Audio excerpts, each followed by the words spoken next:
Patrol Premonitions with Gun Talk. This week is our 8th episode. Last week, our 7th episode got taken down this morning. And a little heartbreaking about that. So, it got taken down here on YouTube, but it did not get taken down on any of our podcast mediums. So if you want to catch the interview we had with John Schmitz last week, who's running for Nevada State Senate, it's on Spotify, FM radio, Google Podcast, all that other fun stuff. The links are down below in the description, so you guys know. And that's where all this stuff goes after this. If we get cut off here short, it may be because YouTube kicked us off. Yep. Just put that out there. So speaking of that, before we start with our tonight's guest, go ahead and hit the First Amendment. Just so we can specify what the First Amendment is. First Amendment is right of free speech. Now, I'm not really sure why I got kicked off YouTube from last week, and I asked in a rebuttal, or an appeal, I guess, a detailed description, because to my knowledge, we weren't doing anything wrong. Right. To my knowledge, it was all information, not factual as far as whatever they want to speculate we said. So it was based off of personal experience and or things that were has transpired through a gentleman's life. That was it. Nothing other than that, and I don't understand how you could fact check somebody's personal life without actually being there. So, kind of hard to do that, I think, unless you're the person. If their life is part of historical documentation. Right. Then probably. Right. Don't try to make sense. So, anywho, without further ado, our guest tonight is Tim Chapman. Tim Chapman is with Chapman Tactical Defense. He's going to introduce himself here in a second. And as always, we got Cell Central on the computer, doing all the computer stuff. And we got Kaylin, my co-host, again this week. He decided to come back after everything. And we're just trying to joke around that maybe he's the reason why we got kicked off. I don't doubt it. All this sexiness. Yes. He's been kicked off of Facebook several times. So. Yeah, I'm not on Facebook. No? Oh, that's good. Yeah. That's good. I don't blame you. I don't know. Facebook sucks. So, yes. Please don't forget to like, subscribe, hit the bell notification. If you are new here on YouTube and you're like, hey, this is kind of cool, we have other videos doing a series that's called Gun Assemblies, Disassemblies. We're putting up a different video every week. Just today, Blocking's next video. The other day, is assembling it. The new reassemble video should be up Monday, as long as I still have a YouTube channel. It was a good video. It was short. I tried to make it short because if I look at a video and it's longer than 10 minutes and I'm trying to figure out something, I might just pause button. You should probably make sure you probably do a video on the spring for versus thunder. So, I'm assuming you figured that one out. No, I just kind of put all the parts on the bench. That's what that gun is. I think it's a gun. It's all parts. Yeah, it's in parts. Is it Tim? No. Oh. No, there's another one at the back full of just parts. So. And wait for a nice Yep. Eventually. Right. We're not going to timestamp that. No, it's only been 2 years. Stop it. So we do have that new series here on YouTube. Again, as long as we have this channel, I'm going to see about going to a different media. If you have an idea of how I could stream to a different media, like say Rumble, or something of that nature, where they do allow free speech. You put the First Amendment website up? First and Second Amendment. Cool. So those websites that post up, they do have the short, summarized versions of the First Amendment on there, not the long part. One of the websites has references, so you can actually do that, or you can just look up on the rights where the placed into. But yeah, so know about that. Moving on. Tim Chapman from Chapman Tactical Defense, he's here tonight. Go ahead and introduce yourself, Tim, and let us know who you are. What you do. Well, my name is Tim Chapman, as you've already stated. I am active duty military still, so I will not be getting into politics or things that are not approved by the DOD. But after my last deployment, I decided to found Chapman Tactical Defense when I got home. Due to the increased numbers of people being first-time gun owners, through the COVID crisis and things like that, and a lot of these first-time gun owners have little to no experience. And I just thought, trying to be a responsible firearms owner myself, that I would want to encourage and teach others to do the same, because all it takes is one Yahoo to give us all a bad image, and we know how certain individuals in our society love to run those bad images and make it look like we're all that way. Yeah. So that's kind of the foundation behind it, motivation behind it. And so far, the classes that we've had, I thoroughly enjoyed, had some great students, a lot of first-timers to firearms, people who had just made their first purchase and had never shot before, up to a handful of people who had way more experience than me, but they were living the life that I hope to encourage others, and that's to always be a learner and continue to seek training, because it is a ministry skill, and I myself pay other instructors in schools and go through their training because it's important. There you go. Exactly. So where are you from originally? Originally from Nashville, Tennessee. Okay. Now here in Vegas almost 10 years now. 10 years. Yeah. Well, we know each other about 6-ish. Yeah. Not that long. About that long. Yeah. Wow. We met over at where I used to work for Fall Firearms, where you were an ad customer. You're a customer, where I was a customer. Maybe. Not sure. I think we met each other in passing. I was in Vegas less than 24 hours when I saw the sign for Fall Firearms. I was like, let's roll in there. There you go. Had to establish places I wanted to go to and be a customer at. Mike was a good dude. Treated me very well as a customer. Proud to still on the friend too. Okay. Where's the store at? It was on Pecos and Craig. Yeah. So it was in like a little suite area where that subway is. It's real small. You walk right in small. Yes. Killer sound system. Did it? Oh yeah. They were playing their music. It was a lot of times the whole neighborhood. No. Okay. I like that. Real quick. Looks like we have some reverb.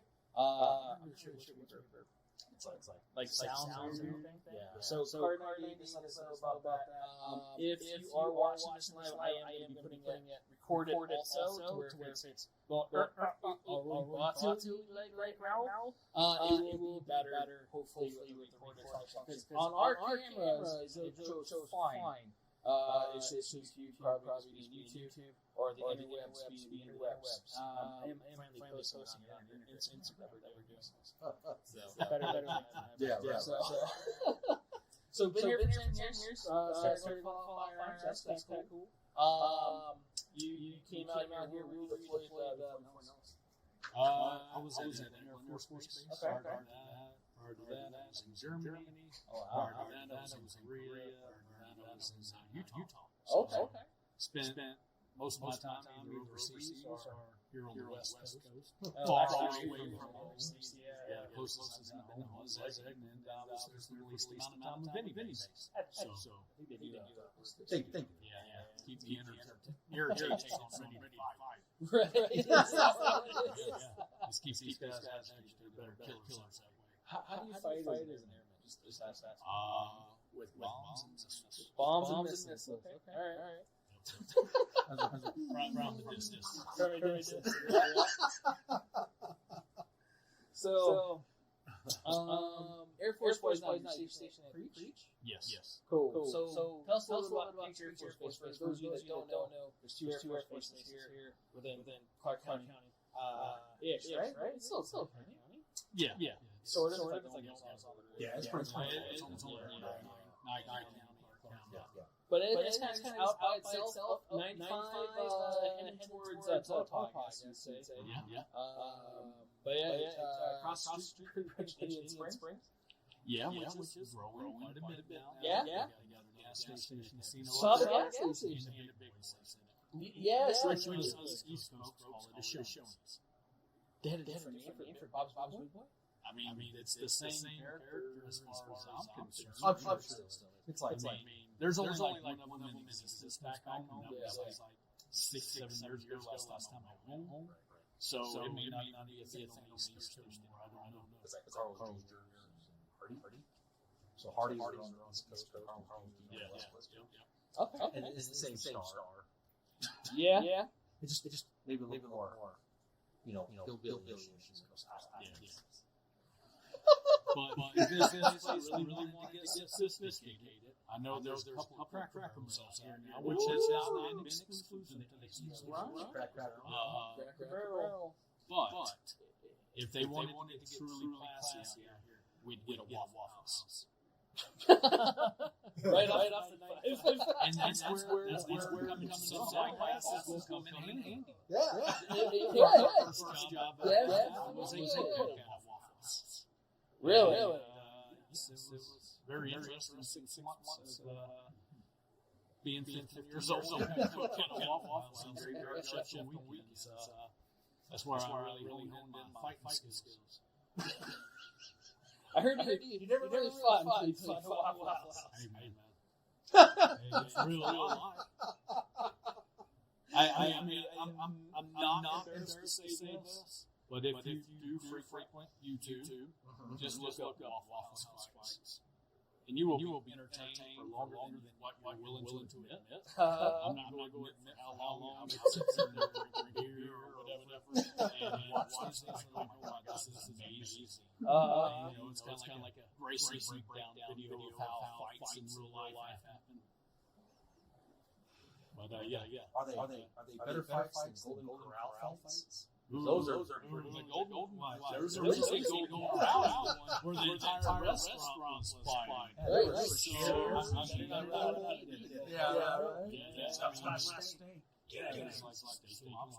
Golden Corral, and people take that serious. I would too for $14. All you can sizzler. Oh, same thing. Almost same thing. I don't know. Well, I mean, all joking aside, one of the things about here in Vegas is the buffets. Oh, yeah. Well, so, I mean, those ones are open. Yeah. Or any of all you can eat locations. Right. Sometimes you go quantity over quality. You just do that. Our buffets are like that. I've had some pestle issues on some buffets. It was worth the $12 or $19, depending on what it was at the time. The week after that, 2-3 hours spent in the toilet. Exactly. It was a dietary need. Yes. I wanted to lose weight. I wanted to lose weight for my bikini body this summer. Right. So I got to and I consumed all the undercooked Going in for the colonoscopy. I think I'll go some Golden Corral. Or what's that Thai place that's got going on trouble? I have a theory on that. I think they have. So I don't think they might intentionally spiked it.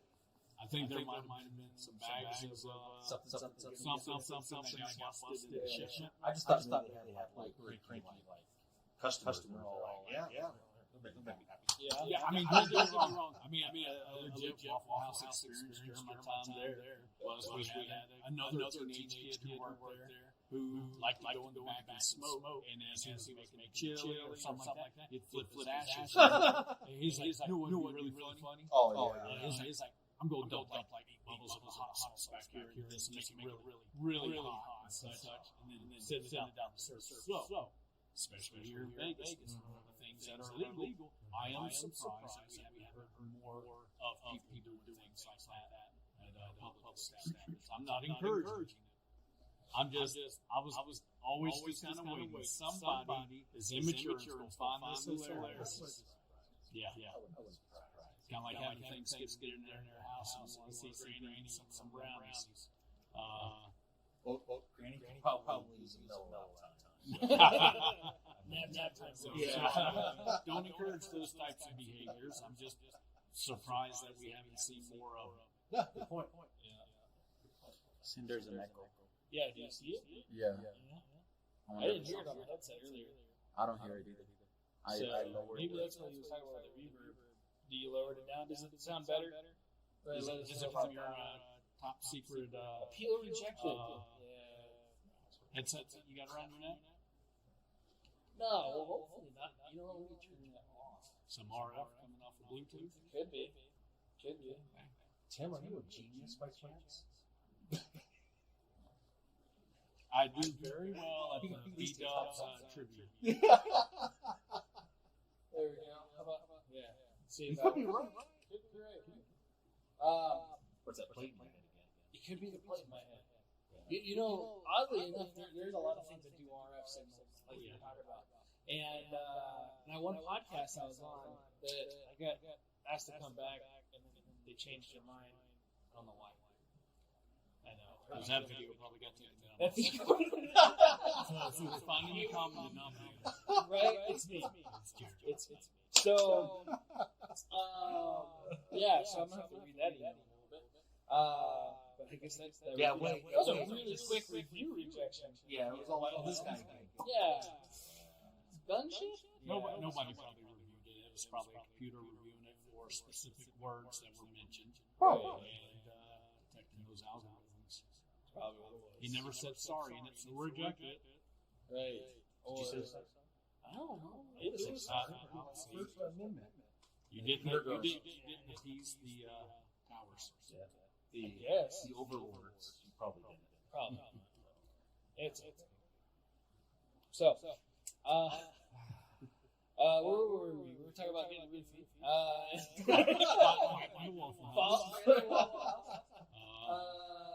Is it really like that? How about is it better now? Is it better now? Is it better now? I put a carpet down and everything, hoping this would get a little bit better this week. Might be a little bit of wooden walls. Could be the wooden walls. We didn't have an issue last Thursday, did we? No, I mean, I guess we had it here or there, but it was after a little bit. That's why I got these foam things. Was the Fancy mics. the fancy, well, yeah, the fancy mics, the foam things. China. Yeah. China, Russia. Yep. You know, I mean, that's legit, though. yeah. YouTube's gonna kick us off just because I made fun of the country. We made 10 minutes into it. No, it's not right. As long as we make it into a few minutes. Yeah, it sounds better. Supposedly. It sounds better? But it's delayed. No, not better. Oh, not better. No better. No bueno. Yes. Bueno, no. So for those of you tuned in for amateur hour, Man, all this fancy stuff. China stuff. I know, right? Right. If we were on TikTok, we probably would have Down with the CCP. it's delayed. Hopefully the recording's better. So, I know I can edit the audio a little bit more to get it cleaner. So if you guys are watching this live, it should be cleaner on the... There's no lag. It's looking pretty good. Yeah, it looks good there. Yeah, you're not lagging. No, I mean, what it sounds like, though, is that you're going to have to spend more money. More equipment, more sound deadening. Get a JRE studio built. There's a space next door that you can rent out. Yeah. $15,000 a month. Just to do a once a week podcast that our wives listen to. Right. Gonna probably is at home. Your pantry. Yeah. Are we? I mean, we can remote up in the mountains. Not even able to make up words. Do a little bit of off-road.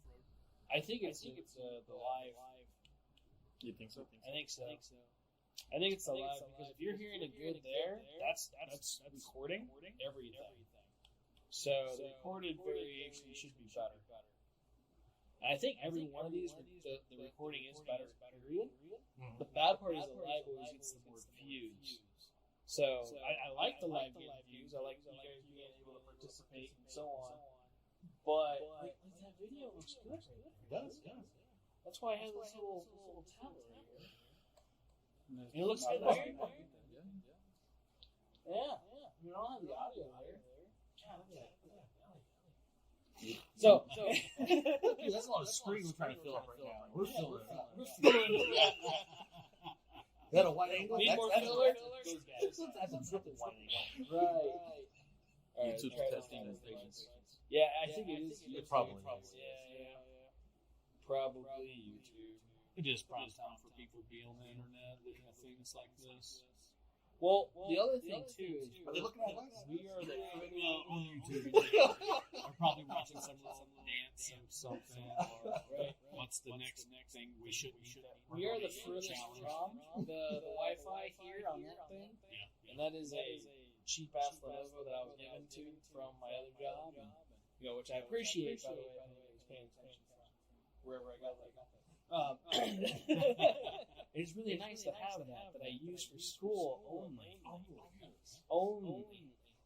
Educational purpose. Educational. So, let's see. That's a video. Looks like it's a house. My belly rub looks good. Oh, I have to turn up the audio. Oh, so. I'm scared to turn on the audio. What do we see this time? That's not our time. At least Danielle's helping you out.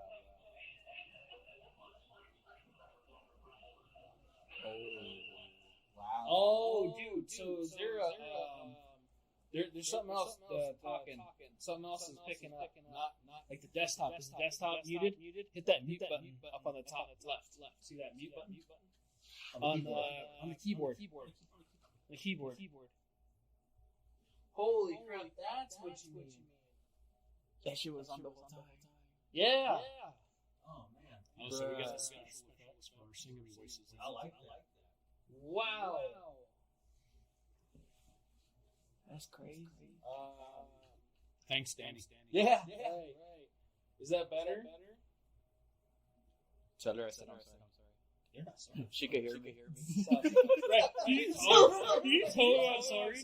I'm not talking into a microphone that's hooked up to this right now, but can you tell her? Danny, I'm sorry. I'm having to tell you, though. I'm sorry. Is that better? This is going to be the most awkward podcast we've done so far. We're going to have that Tim do some stuff over again. Yeah, Because that was insane.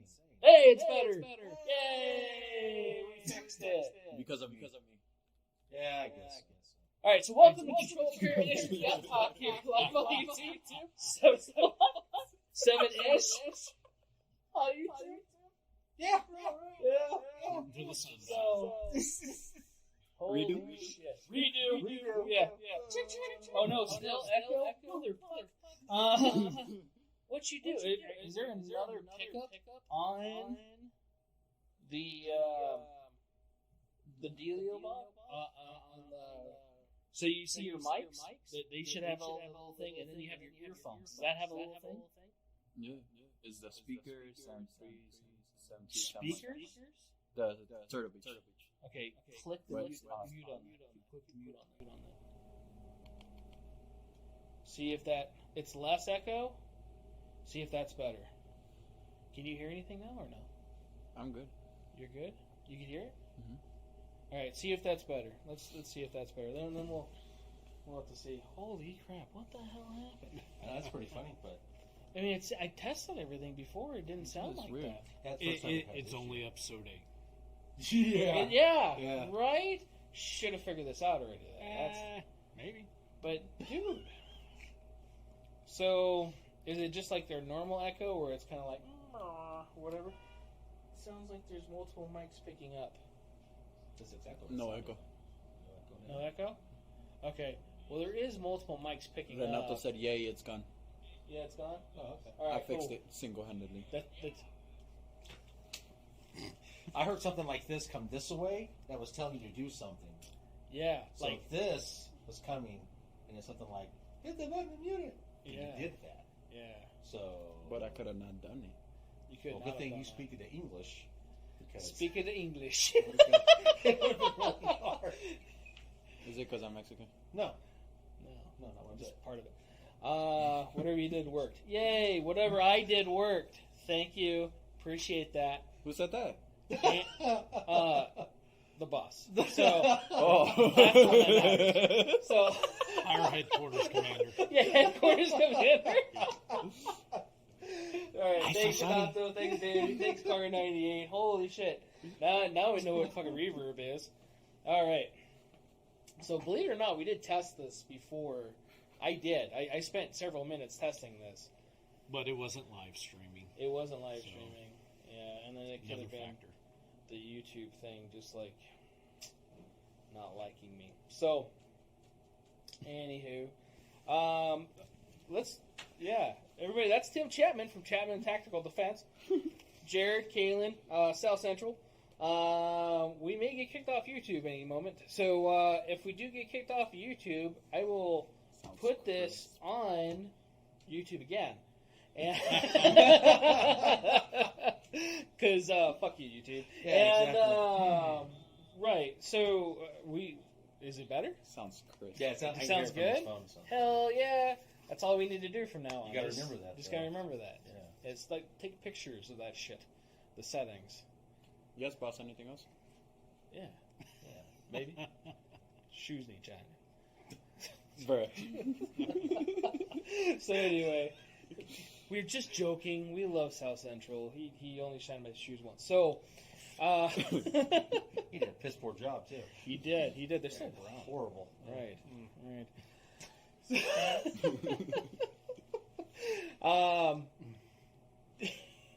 God, I hope you guys heard all this stuff to begin with. I don't want to start over again. I don't think there's any way to fix that. But if we do get kicked off YouTube, I will put this on Rumble. I will put this in other means. If you guys did not hear me earlier, we may or may not get kicked off YouTube. YouTube did kick off the last week's video, if you did not hear that. And hopefully that doesn't happen again. So, yeah. Tim Chapman, Chapman Tactical Defense. We have a class this Saturday, right? Yes, we do. So, what's the class this week? It is a defensive pistol shooting class. Okay. How many rounds are needed for that class? I'm trying to keep the round counts lower. Okay. And the actual training, doing a lot more dry fire training because cost of ammo and availability of ammo is a factor for folks. And I want people to get training. Yeah. So I'm trying to make it as practical as possible. Realistically, we could probably get through just the basics of the drills that we'll run with about 100 rounds. I would encourage 200 rounds so that we can get repetition in more practice. Okay.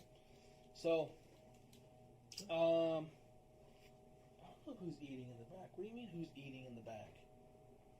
Who's eating in the back? Nobody? Yeah. No. Why, somebody like chewing on something? What do you mean, who's eating in the back? That's a weird question. Is that a question for Tim? Who's eating in the back? That one of those live cops are. YouTube questions? Yeah. Who's The cops eating in are the back? I don't know. Yeah. The Punisher skull, yeah, the Black Hawk guys or whatever over there. Yep.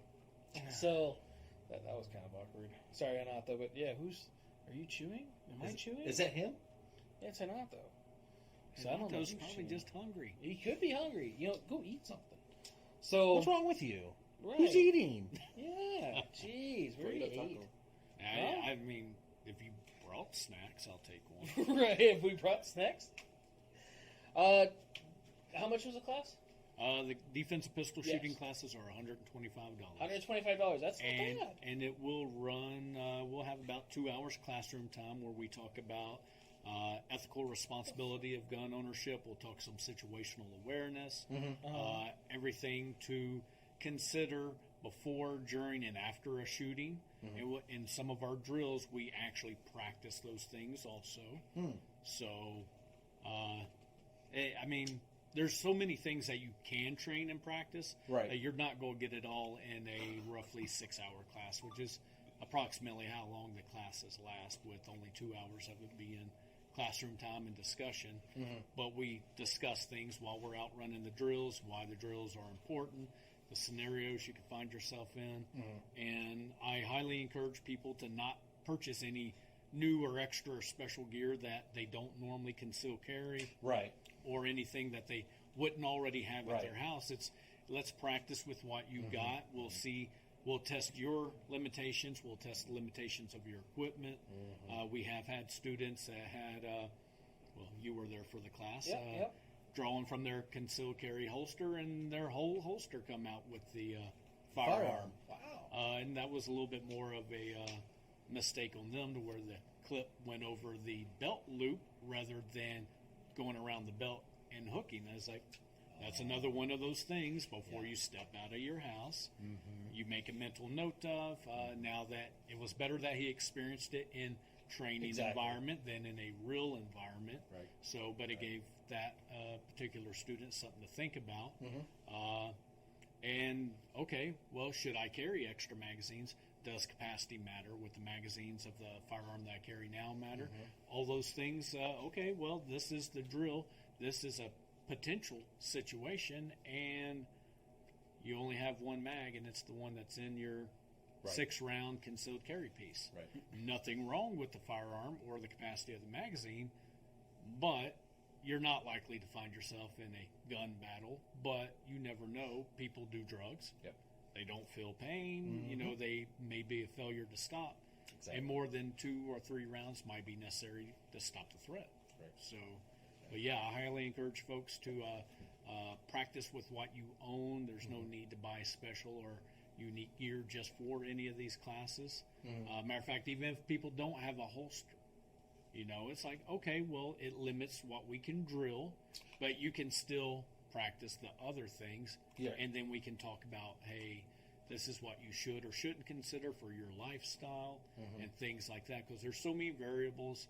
Most of us, you guys included, I'm sure, probably have at least a whole box or 2 full of holsters that you don't use anymore. No, my wife, I do not have wasted money on holsters. I don't know what you're talking about, Tim. Wasted money? It's called investing. Investing and wasting are 2 different things. It's her lingo. I got to talk so she understands things. Investing. She don't get that. Investing. She don't get that. The 3 viewers plus Anato, who are our wives, Right. they're my wife the is watching. audience right now. So I don't want anybody to self-incriminate. Where's that box? You'll watch later. Yeah. That box will be on the front porch when we all head home tonight. It's Yeah. like, but no, and there's times that if students reach out and contact me via text, email, something like that, talk about this is the type of firearm that I have that I'll be practiced with. I got my day job, so typically I'll get back to them at the end of the day. I'll return their call, return their text. If I have holsters for their particular firearm, through the many that I've purchased over the years, I bring the extra gear and let them practice with that. Awesome. You know, that way, you know, you can't test drive holsters. Most time, can't get a refund. Yeah. There's certain situations I'll bring extra pistols that may be more common for concealed carry if it's a defensive shooting class. If it's a basic pistol class, I bring more traditional firearms that you'll see on the shelves nowadays. And if folks want to shoot them and test drive them, I don't charge any extras. I get it. Awesome. If you don't own a Glock, but you would like to try and shoot one, here's one, or here's a 6-hour. You know, these are all things, and I'm more than happy for the students to get more experience and knowledge Right. than I am trying to get rich doing this. I'm not going to get rich doing this. That's a fact. Yeah. I'm not an elite operator or Oh, come anything on. like that. Not that. I'm just a guy who's very passionate about developing skills Well, that's awesome. and become knowledgeable and practicing a lot. Yeah. All right. So I like try that. not to differentiate myself from the students in my class, and the fact that I was once in their position and still put myself in their position by going through other people's training courses. No, yeah, you'll never stop learning. Yeah, and you're it's always always learning. going to get training. And that's one of the things, too, that you probably won't see in the disassemble videos, but in the reassemble videos, I hit on that pretty hard. Yeah. And about how it's a tool. And Yes. it's only as good as your training with it. It's like a hammer or a screwdriver. If you don't know how to use that screwdriver, it's useless to you. Yes. If you don't know how to hammer that nail in, and you keep on hitting around it, it doesn't do anything for you. Yep. You know, so It makes you upset. yeah. You use very colorful words. Yes. Well, in that experience. There you typically. go. right, but I mean, so I just don't want you to go willy nilly with your gun, though. You know, like a hammer with a nail. Just But throw it off into the desert and cuss Right. at it. I saw this on YouTube once. It works good. Thanks, Demolition Ranch. So, Yeah, thanks. Yeah, just toss Yeah. it off into the Nevada desert as a sacrifice to the chupacabra or something. Chupacabra. Yes. That's the Sonoran Desert. Oh, okay. Yeah. Is it? Yeah. He hasn't come up this far. Give it Migration. Give it time. Yeah, the borders are open. Oh, Jer- great. Jer- Now we're gone. Now we're gone. Jared's been studying the migration patterns No of the facts. chupacabra. No facts have been taken except for everything on the news. So, yep. So we get kicked off now. Kalen, it is you. I can't keep my mouth shut, man. No. I'm just an angry American. Is that part of the Bill of Rights though? Keep your mouth shut? No. They want you to. Yeah. Just asking for a friend. Well, Yeah. I'm of the opinion you can do anything you want once. Right. True. So, True. and while there, you can say whatever you want to. There just may be the other side of the coin. I like that. Yeah. As the guy on the airplane with Mike Tyson did, I guess, last night. You know, I started reading That that was awesome. article. I didn't finish it. Yeah. He wasn't What? getting in a fight. Oh, no. I don't think it was A fight would insinuate both parties have a chance. Why So would there you was start no anything fight. with Mike Tyson? I watched a little video on the TMZ clip that they had that other passenger on the plane was filming. And the dude was being a fanboy and not leaving him alone. And, from what you can see and tell, Mike Tyson was very patient with the guy, took a selfie, this and that and another. But nobody, regardless celebrity or not, wants to constantly be bothered on an airplane. And, the guy went a little too far in there. He could do anything once. And he finally crossed the line of irritation. And Yeah. Tyson kind of... I must have watched it all the way through. Because I only saw the part where he was like standing behind him and he's talking to him, and I'm like, he tuned him up real quick, but not a lot. Not a lot. For a man of his capabilities, he exercised a lot of restraint. So, in this argument, I'm on Team Tyson. Right. Yeah. I used to play Mike Tyson Knockout Punch Out. Yeah. Punch Out. Punch Out. Good It was old Punch Nintendo Out. days. Right. And Punch Out. We're sure it was Punch Out. Yeah. Mike Tyson Punch Out. Yeah, I didn't have video games a lot when I was really little. Oh. Sorry. Well, we had the That was for Nintendo. the We had to Well, just slam it in there and do a fucking elbow drop on it and kick it across the room. But hey, look, it works. Right, it did. It was Yeah. odd. This is how you fix electronics. You just beat it with a And stick. now the games on our phones are way more advanced. right. Way more advanced. It's like a fraction of the size. Yeah. Yeah, no CRT or anything like that. Nothing that you would, I guess, normally expect in a single lifetime. Right. Yeah. Such advancement in Right. technology. Exactly. No, I was little. I was too busy playing with guns and stuff. Oh. Sorry. So, yeah, I Sorry. didn't have that kind of family. I had to make my own. Which I do not suggest or condone in any way. I hope this doesn't get you taken off. So you were making ghost guns as a child. Sure. And I did tell you before this that I wanted to start a trend Oh. of guests on your show, Uh-huh. and I have brought you a ghost gun. You brought me a ghost gun. Yes. So I'll toss it As over long as to it's you. not haunted. And there's your ghost gun. Dude, if that gets me kicked off, that's going So to be horrible. for everybody who doesn't know or hasn't watched any of Jared's other videos, he has his patch wall. Yeah. So I'm hoping that this starts the trend that all future guests bring a patch Closer? to give as a gift so that we can Suck it fill in. up this patch wall. There we go. And that's supposed to it's go in the super dark focused also. stuff, isn't It doesn't go in the dark? Yeah. Oh, sweet. Let me see that flashlight. So it's a so it's a night vision compatible Give it to me. ghost Night vision gun. compatible? Ghost gun. All right, I look like away, it. look away. Don't mind me again. I'm sorry. What? I didn't get charged it long enough. I just like to flash everyone. Yeah, you do. Why'd you blind me? He pointed you too. What? So you none. So It glows, but it dies pretty quickly. So for all future guests, this is the new trend that we want to start here. there you go. Bringing a patch to donate to the patch wall. Yeah, I like that idea. Yeah, that's a Yeah. cool idea. You want any more felt? Entrance fee. I'm gonna need a lot more felt. Dude, I'm good with it though. I'm good with it. I like the. I mean, back. if I had patches for my business, then I probably would have donated that. So it's always that free advertisement in the background Right. for the 3 viewers of the videos that you have. Well, now you got to find someone to make patches. yeah, Yeah, Anyway, anyway. that requires capital. yeah, Yeah. time, Yeah, I don't patience, finances and stuff. those PVC patches and such can get They pretty cost. pricey. They Oh, they are. Yeah. They can. Oh, yeah. The ones that we had up there that I guess I gotta put those back up there. But yeah, they were like They're super cool though. they were definitely I cool. mean, I Yeah. don't have as extravagant of a patch wall as you have, I've been collecting and most for a of while. my patches are from units I've been assigned to, but Yeah, yours are more official. they look Yeah. that way. Yeah, his are just goofy. Yeah, But they're good to read. And There's I a thing. sexually identify as an A10 warhog.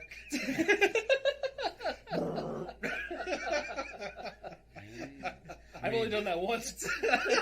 Burn. Huh. I saw oh geez, I think it was on the Facebook feed. That guy gets kicked off. E-Bombs Yeah. World, which Mm-hmm. I can't remember if E-Bombs Fact World check is that satire or not. Uh-huh. It's kind of like the Babylon Beta. Sometimes it's a little too close to reality, even though it's satire. That a guy who married his sex doll Oh. admitted to cheating on her Yeah. while she was in the shop for repair. Yeah, I was like, Crazy Addiction show? Is honestly, that what that one was? I mean, I don't remember I mean, if I've seen that one. I'm the last person that would judge somebody over something like that. that was the one the because, guy like had sex with his car and everything too, wasn't it? That yeah, I series? mean, it used to be old country songs about marrying Yeah. your pickup truck. Right. But nowadays, people really are. But with that, seeing that thing, I was like, is that satire or is that real? Could be real. I mean, I just want to know what the repair was. I mean, I didn't read the story. It may have spoke Yeah. about it in the story. I mean, I don't know, clogging up the Where? gears or something. But, all right, Jared's getting a little embarrassed now. I promise not to go too deep off the end of No, the you're good. appropriate I'm actually more information. worried about you and your job position than me. I'm human. I'm human. I'm fallible. Right. I didn't ride in the Pope Mobile over here, so No? no. I want to ride the Popemobile to see if I can breathe that bubble or We not. can see if Mike still has the golf cart, and we'll put some plexiglass up on it. Hell yeah. I like it. I like it. And then ride up and down Cheyenne here with Kaylin. There you go. Yes. We probably will get shots at, though.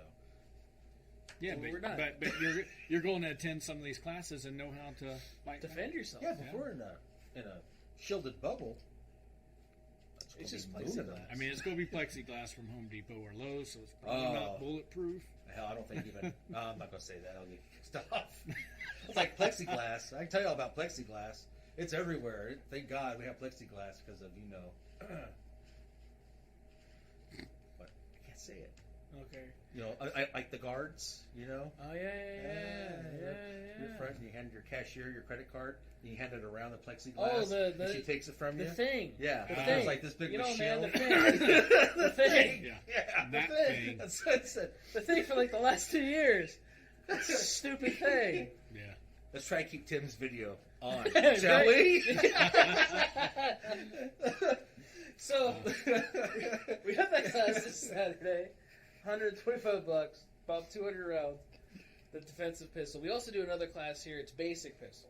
Yes. So, when's the next one of those? We were looking at next month for I something. want to say it was May 14th. No.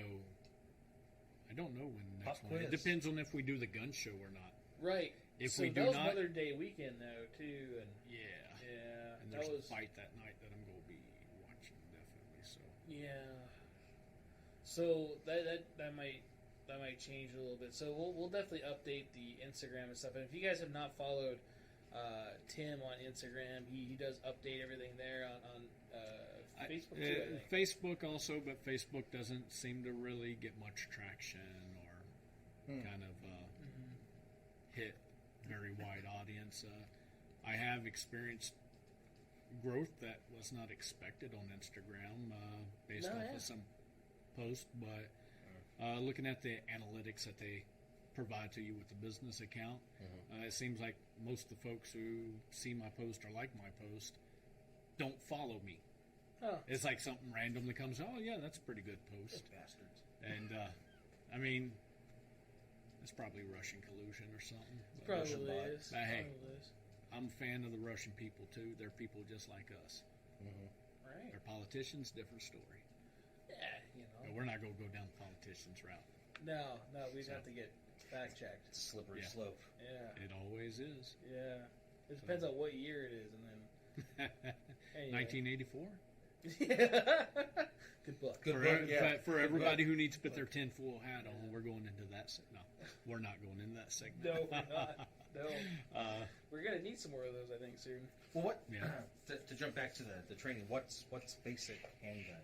Basic handgun focuses mostly on safety. Okay. And developing the skills and attitude to always be safe. One of the things we do teach, and it's a part of the NRA curriculum, is the two causes of accidents is ignorance and carelessness.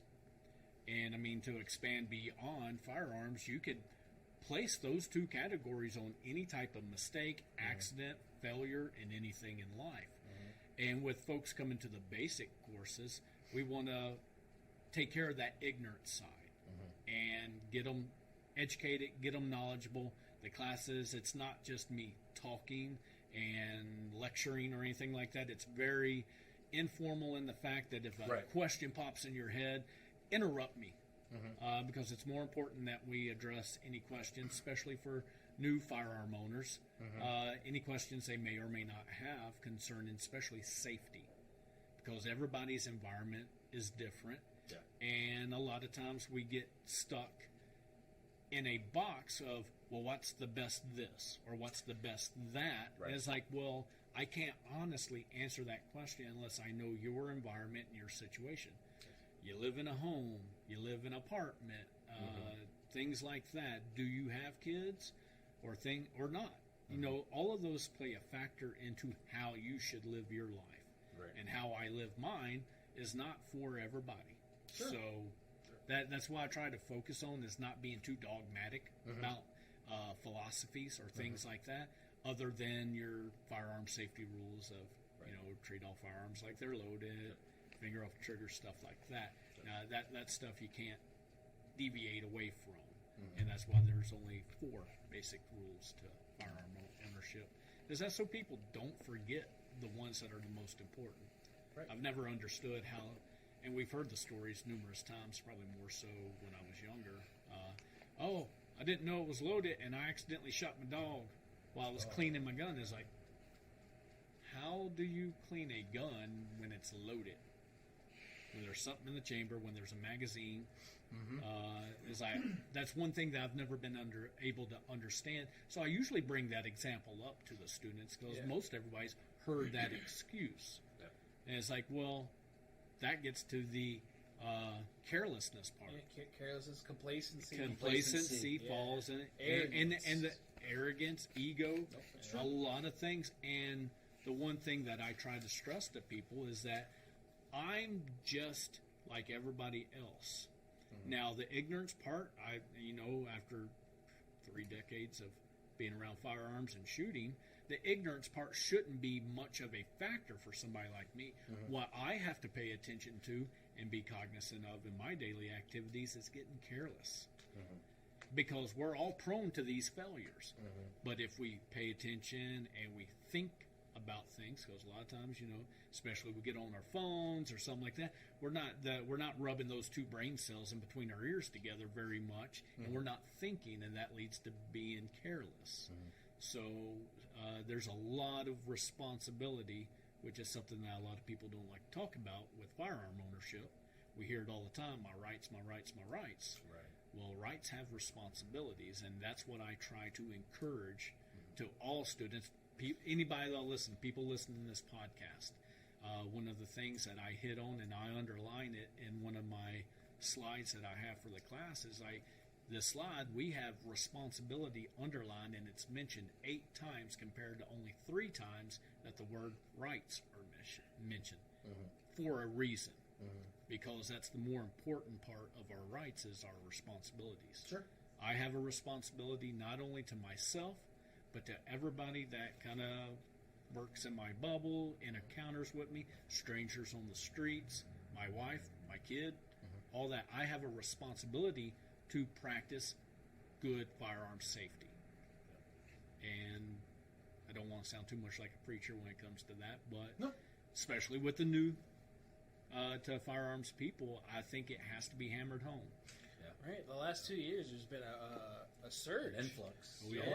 of newer owners, which is great for this industry. But that's a lot of people that have no idea what a firearm is, what it can do, so on and so forth. So yeah, definitely always need training. I took that training class with you 2 weeks ago.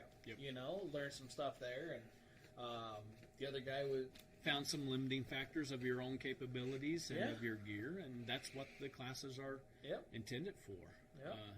I won't mention the very bad person's name, but I think I mentioned it to you before. I don't want to glorify this individual, but he had a very good quote that mistakes made in practice and training are documented on paper. Okay? Mistakes made in combat or real life is engraved in stone. And I'll never glorify the person who said it, but that's a legitimate perception of firearms training. Just like, virtually training with anything that can be used as a deadly weapon. I view firearms as a tool. They serve a purpose. Some of those purposes, recreation, yeehaw, fun. But for me, the vast majority of firearms I own are for specific purposes. So... No, yeah, same here. There's always like the shower gun, which is my 19X. That's because it can withstand it. Hell yeah. And everybody's like, "Why do you need a shower gun?" Like, why don't you have a shower gun? That's the question you should be asking yourself.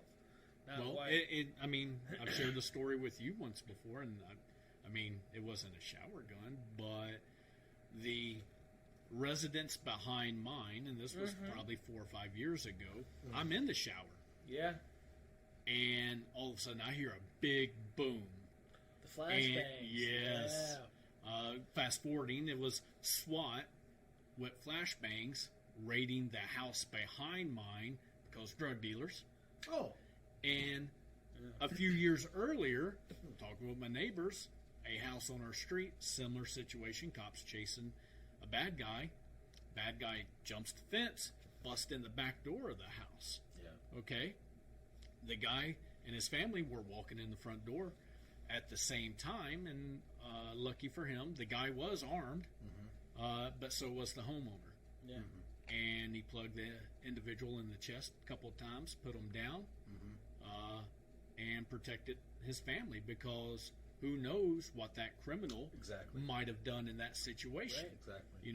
None of us think that's going to happen, but knowing that had happened on the street I lived on, I'm in the shower. It's hard. Shower's running. I got soap on me, and it's kind of muffled sound, and but so it could be easily mistaken for somebody busting in the back door. And I fall trying to get out of the shower. Shower curtain comes down. Running butt naked through the house, all soap covered, trying to clear my face and all that, and grabbing my pistol out of the nightstand. He looks like Mr. Clean too. It was not my most graceful of moments. It's not. I'm glad we didn't have cameras inside the house. I didn't even shoot the guy. He just passed out. Oh, what were you doing? Well, I was naked, soap and running through and glistening in the light. He's like, but save ammo. So that's a real life situation that I was in. Obviously, my family and I were not in any form of danger. Yeah. But there had been that threat in that neighborhood just a couple years earlier. It was still well within the memory of my neighbors for them to share that story with me. Right. And a situation like that, I mean, your imagination's going to run wild, but you're going to think to the possible worst case scenario. Yeah. Thankfully, you know, it wasn't worst case scenario, and you know, got to experience a flashbang from the house next door. Yeah. And it's very interesting. I don't want to experience it anymore. No. Oh. No. I Better don't neighborhood think now. so. Yeah. Yeah. Well, yeah. Well, you had that guy that got caught taking cats. From Yeah, catalytic converters and such. That Oh, cattle. I said cats, and I'm like, who's collecting cats? Sorry. the coyotes. The coyotes That's that are so being old, lady. displaced by the new housing developments. I need to collect more cats. A crazy lady down the street. Yeah. Look at all my little fluffy dudes.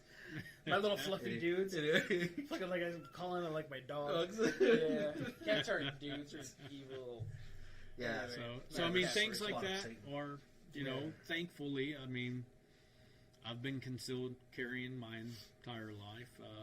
Back home, there was no real age limits to it. And back before, concealed carry was actually a thing that you needed to get licensed for. You know, as long as you're not a criminal, the cops were like, all right, you don't get yours out, and I won't get mine out. Yeah. You know? It's amazing how that works, isn't it? Yeah. If you brandish a weapon, you might They're get going, shot they're by going, another Brian, guy. they're going brandish theirs. I'm not waving it around at you on purpose. I promise. Yeah. The threatening tone of my voice. This is not the gun that I am carrying in my hands. Yeah. But for my experiences, until I moved here to the Vegas area, I had never had to pull a firearm on anybody in a self-defense situation. And in the almost 10 years I've been out here, I've, not counting the flashbang, but twice I've had to draw my firearm out of my holster. Only one of the times that I actually aimed down my sights at the individual, but the 6 individuals who were trying to break into the toolbox of my truck. Because they're like, yeah, he's just going to brandish. And then when okay, guys, this is you need to leave. Now, normal scenario, I mean, I guess we get hypothetical, what if it all day. If it wasn't for them being 6-1, I don't think, I mean, if it had been a reasonable situation of one person, I would have never drawn my firearm. No, sadly, the rats Because- travel in packs. And Yes, because, you know, posturing would have probably been a better alternative if it was just one individual. Right. But, you know, in a situation like that, when they know they have the numbers, drawing my firearm was the best course of action to get them to stop doing what they were doing.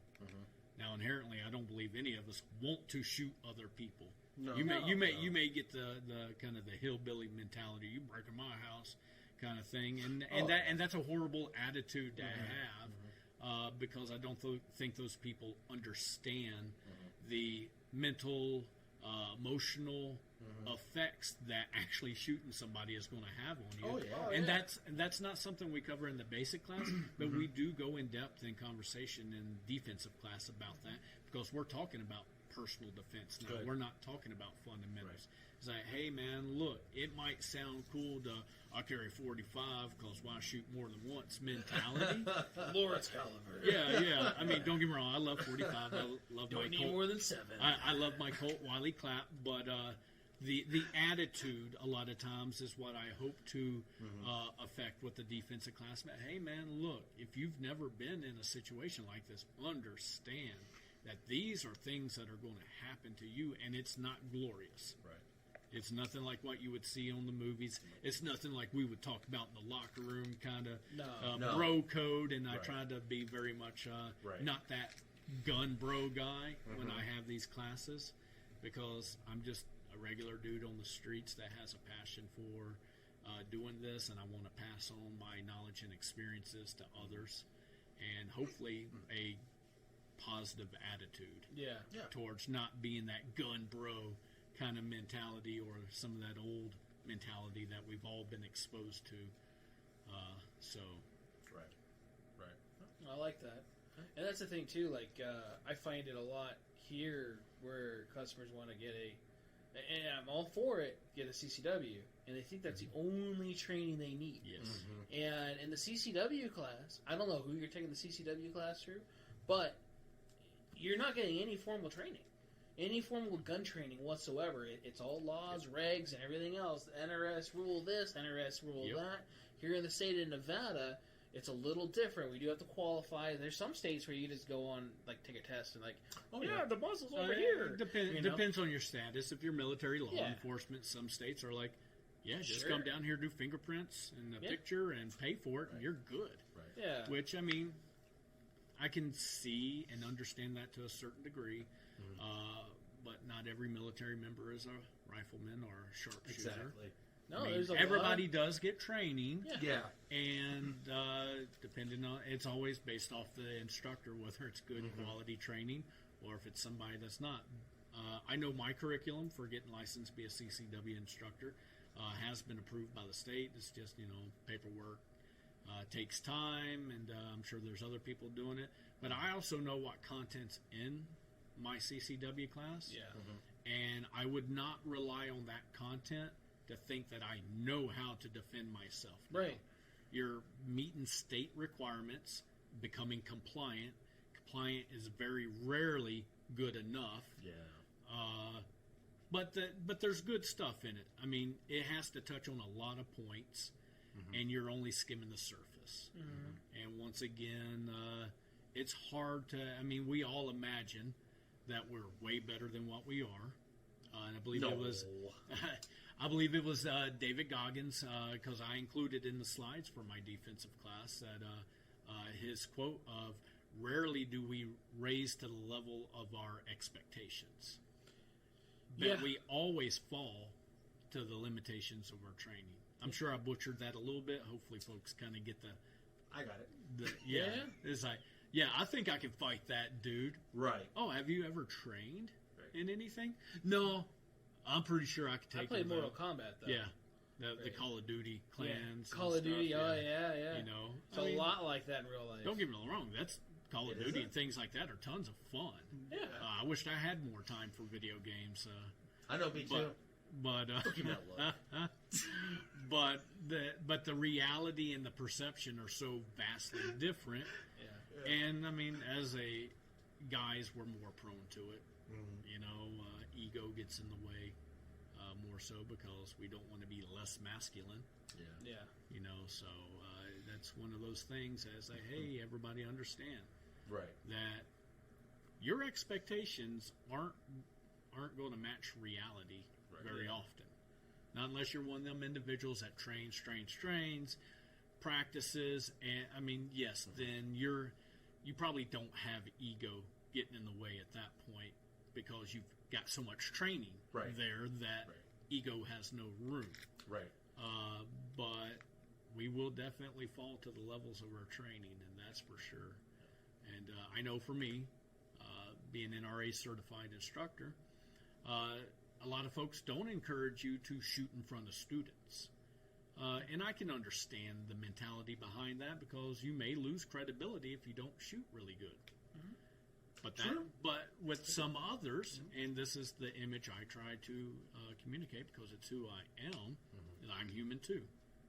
Hey, I just got a bad shot off. I didn't hit in the A zone, and it's probably because I didn't have good grip before I employed my firearm. Yeah. The class I took with you and that one guy was there. Yep. And he kept on comparing my target to his. And not a good idea. Yeah, like, don't look at mine, look at yours, worry about you. I've done this before. And look, I threw a shot or two. Yeah. And I'm proving to you, I'm human.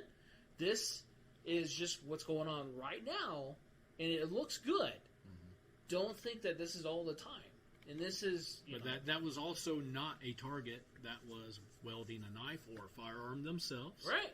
So we do try to get the adrenaline pumping. I do try to distract and confuse the students, not in the sense of being unsafe, but we tried to throw some variety in there because fact is you don't get to choose the place and time Exactly. when you may have to do this. Exactly. So you're going to be off your balance. You're going to be off whatever. The criminal, the adversary, whatever terminology you want to use for predatory tactics, and they're going to look for your Yes. weakest and most vulnerable time Yes. to take advantage of you. And you should be on your A game almost all the time, or try to be. Yeah. But it also falls back on your training. Yep. And I highly encourage folks that training's not just taking classes. No. Read a book. You know, there are lots of great YouTube University videos out there. Try to exercise your BS filter to the best of your ability. Talk to folks that do know more than you. Sometimes you're going to get bad advice, but you know, it's being active in the community a little bit.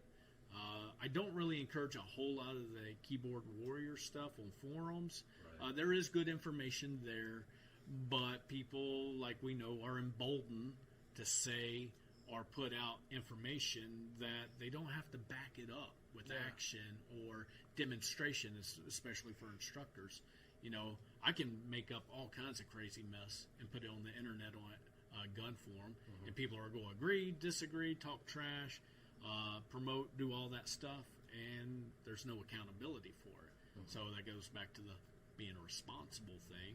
I don't have to be responsible if I do silly stuff like that. So I do discourage people from venturing into areas where people don't have to be accountable for the information they portray. But like right here, you got 2 couches, free water, soda, coffee maker that, you know, folks come down here, hang out at the shop, and just BS. Yeah. You know, hey guys, I experienced this when I was out shooting a competition or out in the desert just kind of shooting some targets, getting used to this new pistol, and I noticed this. Or what's your thoughts on this?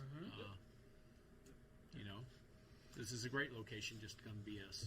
Oh yeah, I'd rather talk with someone in person instead of being on the keyboard typing, because if it's like a room and you got all these other voices, all these other people seeing everything, then you're gonna get all these other people chiming in. You're all like, all right, who's a pro, who's not?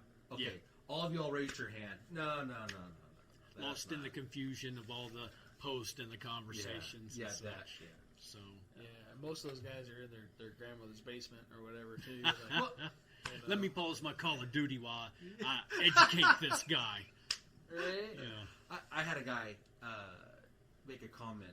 I don't remember what the post was. I don't know if it was on Facebook or it was somewhere else, but it was a while back, and I made a comment about I carry 2 guns. I don't carry 2 guns too often, but I carry 2 guns.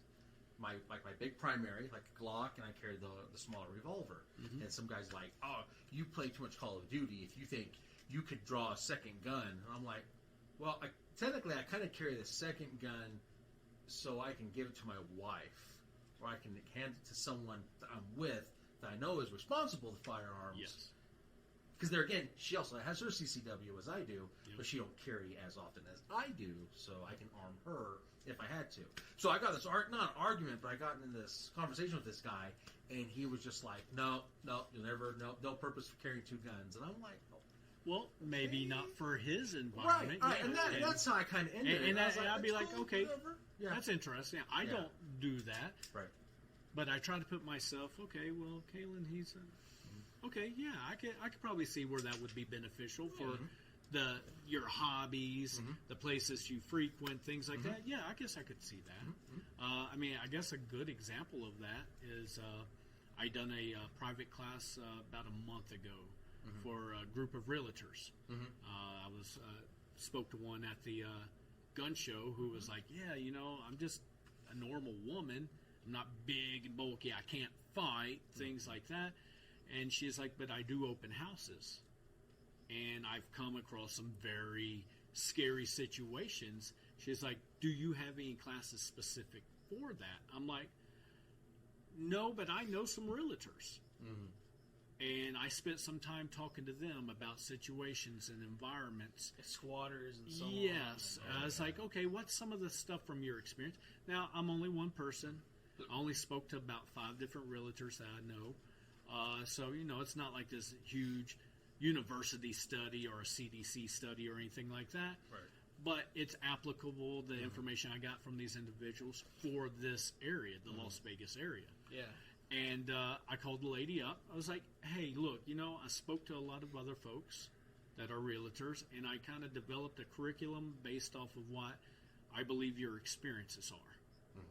And I told her, I said, you can attend the class for free because I want your feedback, because you're helping me develop this to be specific for your environment and those of other realtors.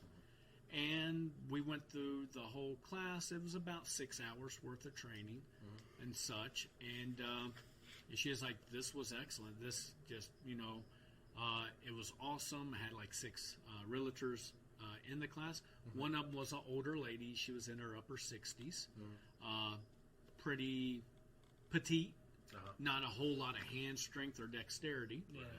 And I know I got sidetracked a little bit, and I'm coming back around to the what works for you may not work for me mentality. Jared, the type of grip, posture, and things that I teach, some techniques. It's nothing groundbreaking. It's nothing new under the sun mentality. It's all science. Yeah. It's all technical. It's mostly fairy dust. You just don't see that. But I had this elderly lady who had lots of experience recreationally shooting pistols. Okay, shooting the paper targets, things like that, which is great. Something is always better than nothing. Yeah. And she's shooting, and she couldn't hit dirt in the desert. And we're only standing at roughly 5 to 7 yards from the target. So, kind of that distance where a concealed carry employment would happen. And then fighting range. Yeah. Yes, fighting range. And she is like, I'm trying to do this the way you taught, and I just can't do it. I never shoot this bad. Yeah. I was like, okay, ma'am, well, we're only doing the basic kind of warm-up shooting now, and you're not shooting very good. She is like, can I just shoot the way I've always shot? Right. Show me what you're doing. And I was like, absolutely. Let me see what you're doing. I still want to be able to help you. Yes. And she instantly goes to the old 1980s detective movies, teacupping. Teacupping? Yeah. There's no way I would ever teach that technique as the way to do it, especially for new shooters. And I was like, okay, I wouldn't do that, but let's see what you got. And she was dead-eyed Jane. She was touching the holes on the target. I was like, for you shoot that way. Exactly. I agree. I was like, that works for you. Yeah. And what works for you is what you need to do. Sure. Yeah, and keep it. I will try to help you in other areas. Yes. Yeah. But if that's the technique that works for you, that's what you should do. Yeah. Ignore what I say. Yeah. And she's like, really? But as an instructor. I was like, man, look, if you can only hit a target with a slingshot, then that's what you should have with you for personal protection. Right. It's like it's a tool. Yeah. If I can't employ this tool properly in an effective manner to reach the end result that I desire, then I shouldn't be employing this tool. Right. And I was like, look, nothing's absolute. I was like, so you continue to do this. And for her, obviously, it's not like she was a elite athlete and doing things. Right. So some of the drills, I'm like, okay, in your scenario, for your capabilities, this is what you should consider. And, I tried to tailor it to every student. I don't like having a big class, so I usually limit like the sign-ups to only 10 people per class. Oh, yeah. Because everybody's different. Yeah. And I want to make sure I help everybody as much as I can. So that was a great example of like, awesome. Yeah. Okay, I would have never thought that would have worked. Right. But it did. Well, I was telling you, too, when we talked about that individual, when I go to front site or different training places, too, and this is probably her mindset with it, usually the instructors of a class are kind of like, this is the way you should act. Yes. Yeah, they go, oh, man. I think a lot of that is being that those are large organizations. I think a lot of that's more founded in liability. Yeah, and it's like and I can downcast understand. front I can sider, understand you know, that. Yeah, I get what you're saying. I've taken plenty of classes out front But Your sight, Honor, and I it's went always here been and great. they taught me this. Yes. Yeah. It's like, okay, Yeah. well, there's nothing wrong with trying something new, but the end result needs to be something that works for Exactly. you. And It definitely needs to be. yeah, and the individual that was in the defensive shooting class that you attended, Yep. After he took the basic class, I told him, I said, look, man, you already know a lot. I wish you would have shared some of this with me, because I wouldn't have had you waste your time going over these super basics. Yeah. We could have done a lot more for you. Right. And he's like, no, that's absolutely fine, because I need to hear this stuff again and again and again. I told him, I said, okay, by all means. I was like, this guy was huge on training. Yeah. And I was like, that's awesome, man. I'm glad that that's your attitude. I was like, but I'm not the oracle on firearm shooting. Right. I have techniques, practices, 30 plus years of shooting myself under my belt, lots of education, training through other schools myself. It's like, but there's other people that are doing great jobs out there, and you're going to be able to get something from everybody. So I encourage folks, hey, look, you don't have to get training through my business or through me. I encourage you just to get some.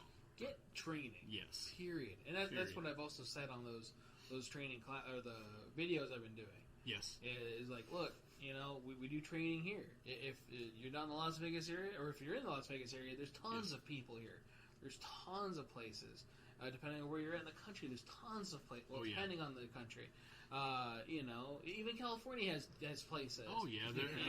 It might be regulated, it might be Nerf guns, but I think, and this is just my thoughts on it, is that we've seen a lot of new schools, high quality schools, since this extended time in Iraq and Afghanistan. A lot of veterans are separating, and they have passions very similar to mine to promote responsible firearm ownership. And there's a lot of great schools out there. There's a lot I want to go to myself. Oh yeah. And Front Sight, like, I'm not going to bash them at all. I've very much enjoyed and gotten a lot of doing numerous classes out there. But what's not realistic for most people is being able to attend a 2-day class. The money that it costs, I'm not going to put their prices out there or anything like that, because I don't want to discourage it depends people. on the packages. So, a 2 or 4 day class is not realistic. No. And now with that's gas prices. Yes. Yeah, we got to drive out there. Yeah, Might as well just stay in a hotel or camp outside of it. Yep. That's what the rooftop tent is for. Hell yeah.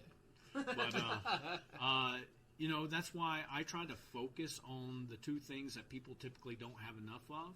And I try to provide service at an affordable price and in a reasonable amount of time. Right. Yeah.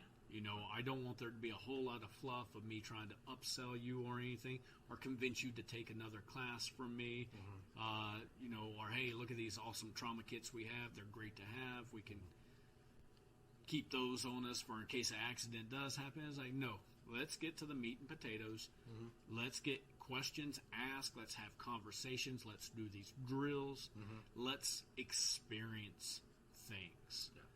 And, like I said, people don't have enough time or money, me included. So I try to cater to the fact that I want it to be affordable, not only on your checking account, but also on your clock. So, typically 4 to 6 hour classes is something that people can make that happen. Yes. Yeah, it's easier to do, and definitely affordable based off of, and not saying that it's you get what you paid for or anything like that, but it's definitely affordable. Yep. I've taken less expensive classes, and anyway, so the quality shows. Well, I mean, and I've only been doing this for a few months. I don't remember the company's name. Was the guy in the shower showing you how to get your shower gun out and everything else? It could have been. He's like, my next move is called a flashbang. You Tell have children turn away. You have to move your shower beer out of the way to get to your shower pistol. Yeah, or the shower chicken. Oh yeah. Have you seen the meme where he had a chicken leg and then it was like a HK 93 or some shit? No, I know. Yeah, or like a foul. That's not I had some students send me that. You're like, hey, this reminds me of you. Like, why? Because I'm fat and I'm going to eat chicken and I might have a gun in the shower? What are you trying to say, man? Right. Gee, multitask. Yeah, man. Well, I got a question for you, gentlemen. Though. Okay. Okay, and maybe you've covered this because I hadn't got to tune in for the last 2 weeks. That's the no excuse. podcast. Yeah. Well, last week I guess you Well- did. Well, last week. It's a two-part question. Oh. What's your favorite concealed carry pistol? Okay. And what's your favorite pistol to shoot? Oh, shit. I mean, I've brought my two with me. Right, we're going to go over those in a minute. Although neither one of these are my concealed carries. No, I mean, But they're my two favorite. yeah, one of them I've concealed carry in a church. So, not yours, but particularly. Mhm. So concealed carry, I conceal carry a Glock 19. And I'm a SIG fanboy, and a lot of people know that. And we know. like HKs, like a lot of the higher end stuff or whatever, right? Yeah, a lot of people know that. But Glock is a great brand, and there's a lot of great brands out there. And again, it's a tool; it's how you use it. Glock is a gun I could for sure rely my life on. Yes. And my loved ones and the people around me, because I know no matter pretty much whatever, it should go boom. Yeah. It should go and do its job and work efficiently. Yeah, not that any other manufacturers are less reliable, No. but just through mechanical knowledge, because Yeah. I know you got a lot of mechanical knowledge also. Yeah. Typically, a simpler design is always more efficient and Simpler, reliable. little loose tolerance to where it allows excess amount of debris to be in it to function. Like an AK, unless it's in mud, which thanks Grantham for proving that point out there. I love that dude's videos. Dude, yeah. Especially Kudos the to him science for ones. being successful. I'm happy for him. Dude, it's awesome. Awesome. Very Really entertaining. Hell yeah. And informative. Have you seen the newer series, the Recce videos? Yes, the he survival just mode? done the urban The urban one? yeah. Very good. Yeah, you know Oh, I watch yeah. those. I had to ask because I have been Taking liking- notes and ooh, Right. I need to get some of this. I guess I need to get right But marine now- pads. But now he does say, "Don't do what I do. Right. Do what works for you." And I'm like, Yes. "I like your stuff." I'm like, what? No, I want to get that. Right. Yeah. Not that I ever imagine myself in a scenario where an adversary has night vision and I don't. But it seems cool. I don't have my vision. If but I got your- if I had the if I had the finances, would I have it? Yeah, Yes. absolutely. Yes, Absolutely. yes. But for right now, I'm that blind old dude in that movie that they got like part 2. Was it Quiet or whatever? Oh, They yeah. break Quiet into Place? his house. Oh, not Quiet Place. They Yeah, they Quiet. break into his house and Yeah, he's yeah, a blind yeah. old Oh, dude. that guy. Yeah. Yeah. That's intense. I've only seen the first one. It's intense. Yeah. But yeah, I haven't that's seen my the extent second of one. night vision. I don't have it. Yeah. Yeah, see, I got it. It is awesome. I want to invest in thermal. Yeah, thermal would be. That'd be awesome. That'd be, I think, a little bit step up over. I'm just gonna cover myself in mud like Arnold and Arnold Predator. Schwarzenegger? I'm gonna negate your. So when we get thermal. the thermal, we're gonna have to try that. Like, cover yourself in mud, Tim. Well, did it? So that's a future video. That's a future video. We're gonna go put Tim in mud. Well, there was a video. I don't remember if I saw it. Who did it though? We But can they, mud wrestle and do that. I'll do some would. sit-ups before we do that. But Huh? they used. I'll do some sit-ups Some before I do sit-ups. this. So Right. I I'll need to do take my some shirt off. sit-ups too. It's Yeah. like- I'm getting cramps. Wait. so we got the Glock from you though. Oh, yeah. So what's your What's your recreational? favorite range gun? Yeah, what's your recreational? Man, I just enjoy this, but I wouldn't conceal carry it. Sick. It's a SIG. Dude, It's right. a SIG. It's a SIG. So, God, it's hard because I got several new handguns. You know, Does Danielle know this? she knows. Oh. She knows.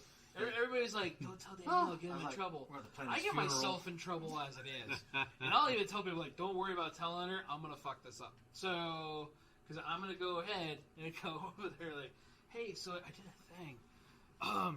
Don't worry about it. I sold like 2 guns to get this stuff. And, or sometimes 3 or 4. But, Does Then it she's equal like, up? look at this litter of puppies I adopted while you were doing that. right. Love you, Danny. Magically. Yeah. Why are these dogs here? Don't worry about it. Got it. Nice new pistol, Jared. Yeah. No, I love the dogs though too. So it's a win-win for me. I get pistols and dogs. Oh no. Torture me some more. So it's probably what, your X5? So I got the X5 226 single action from Germany. I love that gun. Great handgun. You almost don't have to aim. It just it shoots. Yeah, it's like the Roger Rabbit fucking gun. But the bullets are a lot smarter, I think.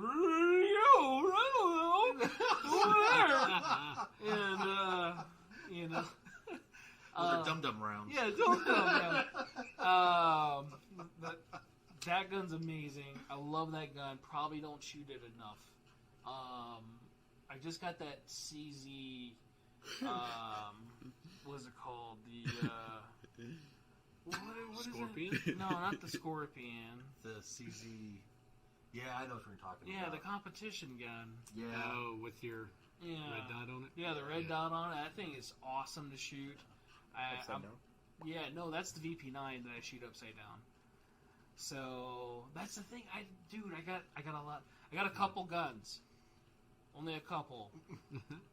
And She's watching. the rest of them. It's not her. No, I'm not worried about her. I'm worried about the other ones. Fell in a Tinfoil hat. yeah, The AFTs. right. It's Lake Mead. No boating next. So Boating what's your go-to for concealed carry that you She prefer, put the little Caleb? eyeball. She's watching me. You're in trouble now. You're in trouble. So much. During my week, I During the carry week? during my week. I have a weekend gun. Yeah, I do a weekend gun. During the week, I carry my Glock 48, Okay. which is technically Ash's, but she don't carry it. But she's a school teacher, which I think she should be able to. That's a whole different story.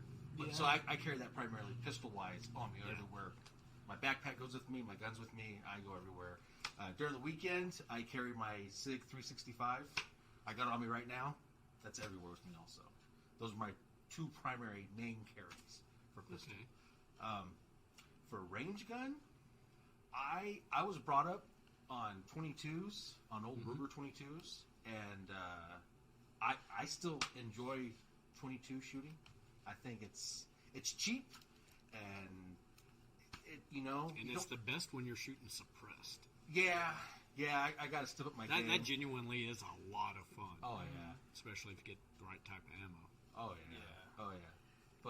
But yeah, I love target shooting with my 22s.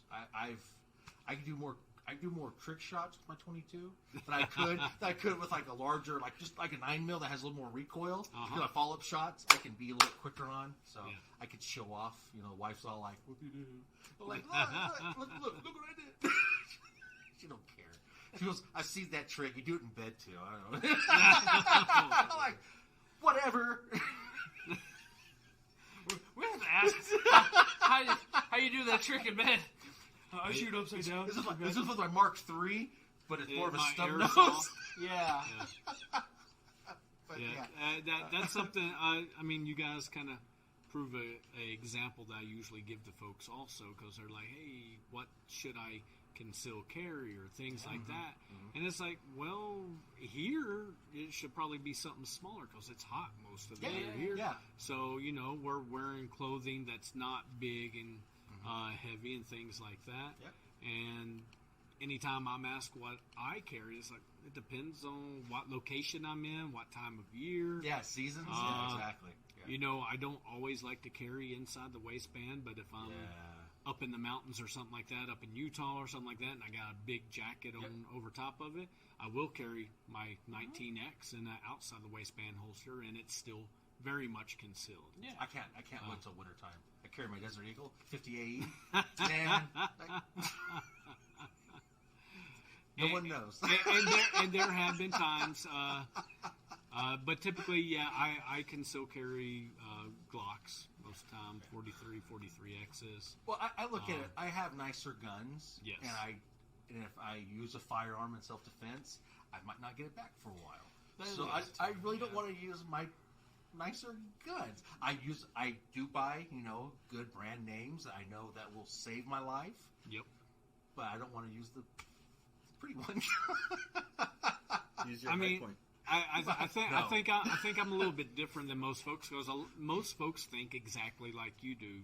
Go different classes, have some of these conversations. There's like, well, yeah, that's why I have a Glock, is because I don't want to shoot them with my Colt or my SIG, right? Because the cops are going to take it. Mm-hmm. Which, I mean, it's an okay reason. Depending on the scenario. Oh yeah. Depending on the scenario, location, and all that. Lots of factors. If it's the only gun there. But I mean, I can honestly say I don't usually take that into consideration. Mm-hmm. I mean, obviously, I don't usually carry Cadillac guns with me. What? Like the Man Spot video where he's staring at the safe and he's thinking like, fuck, which one? There have been times, because I know from my personal preference, a firearm that I just genuinely enjoy shooting at the range or something is a 1911. Okay. And I shoot well with it. Mm-hmm. This is my favorite one. It's my Colt Wiley Clap. Mm-hmm. It's definitely, the designs of it are for the professional shooter, I guess you would say, in the sense of like personal protection, not pro competition. Right. Yeah. Right. And I genuinely, really, really just, it's like, man, I enjoy shooting this one. Yeah. And I have concealed carried. I got holsters that I can inside the waistband or outside the waistband. Obviously, season, location, things like that matter. I know there's always the argument based off of, carrying capacity. And it's like, well, carrying capacity only comes into play if you're not a good shot. It could come into play if you're in Fallujah. Right. All right? But typically, in most experiences, a well-placed shot is the most important thing compared, not caliber, not capacity. I mean, with that being said, the difference between why I don't always conceal carry a Glock 43 with 2 extra mags, because realistically, we're looking at 19 rounds if you carry with 1 in the chamber. But that's with 3 mags. Yeah.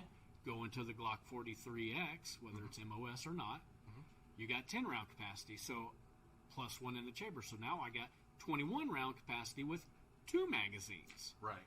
Now, obviously, it's a little bit longer of a grip. You have to adapt the clothing, and once again, it's a tool, time frame, things like that. So capacity does matter, but it's not the sole factor. Is usually the way I look at it. And I don't view any particular caliber as a man dropper, like I've heard many times in my life. Yeah. A well-placed shot is the most important thing. Right. And that's where training and shot practice. placement. And it doesn't have to be training and practice within a class. I love the Mantis X for dry fire training at the house.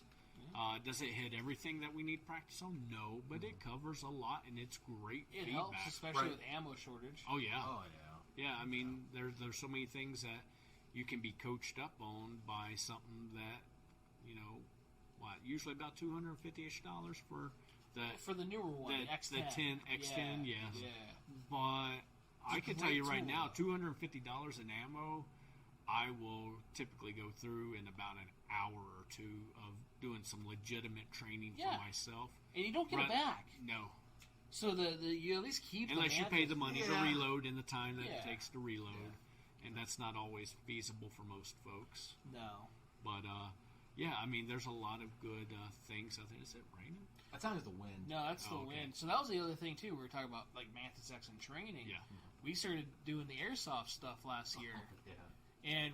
And we were just actually talking about going out tomorrow because we haven't been, and the weather's been getting good. It's been getting nice with the. I think this started because I said, "Hey, let's go out Friday." Yeah. And I don't know where it's going. Yeah. I mean, something. What was that old movie where they Wanted. Yeah, Yeah. curve the bullets as they shoot it? I mean, hey. It could happen. It could. I have tried it. I just don't think I have the wrist movement for it. Yeah. You know? My wrist is a little stiff. You don't got the flick of the wrist? I don't have the limp wrist, actually, no. I think we're about to go into a bad neighborhood. We're about to This go is into going a downhill bad fast. neighborhood with this conversation. Yeah. Keep them out. I didn't say anything. Well, and one of the things also that I've experienced, I know many times going through other classes, BSing with folks and things like that, that I try to caution my students against is that a firearm is a tool of last resort. Yeah. Yes. But too many people depend everything they have into you. Some people need to. Not everybody. Yeah. So that's where I usually encourage people, hey, look, you can get gym memberships for $10 a month to get in decent shape. You don't have to be a pro athlete. You just have to be in good enough shape and condition to survive a situation if you were ever found in it. Yes. Now, obviously, I'm a huge proponent of martial arts also, especially jiu-jitsu. Good. That's good. And I highly encourage folks to, not everybody's physically capable of doing martial arts, but there's things you can do besides just practicing to shoot in self-defense. Becoming knowledgeable in situational awareness, because the greatest deterrents are being able to protect yourself is not getting in a bad situation in the first place. Exactly. But that conversation doesn't come up very often. No. And I definitely try to encourage folks like that. And when you are in these bad situations, if at all possible, your greatest asset is time and distance from the threat. Yes. If you can run away, then run away. Exactly. Well, if you're not a good runner or anything like that, then there's other things to consider. But I do try and encourage folks to think about these things. What can you and can you not do? Yeah. What scenarios, situations might you or might not be in? Right. And so I definitely try to, the gun's not the only answer to personal defense. I don't know about you guys. I've had this conversation a few times, I think too many, where it's, well, why do you conceal carry? Like, one, I don't like to be in a place where myself or my family could be in a bad position. It's like, well, why did you go there? You mean like the world?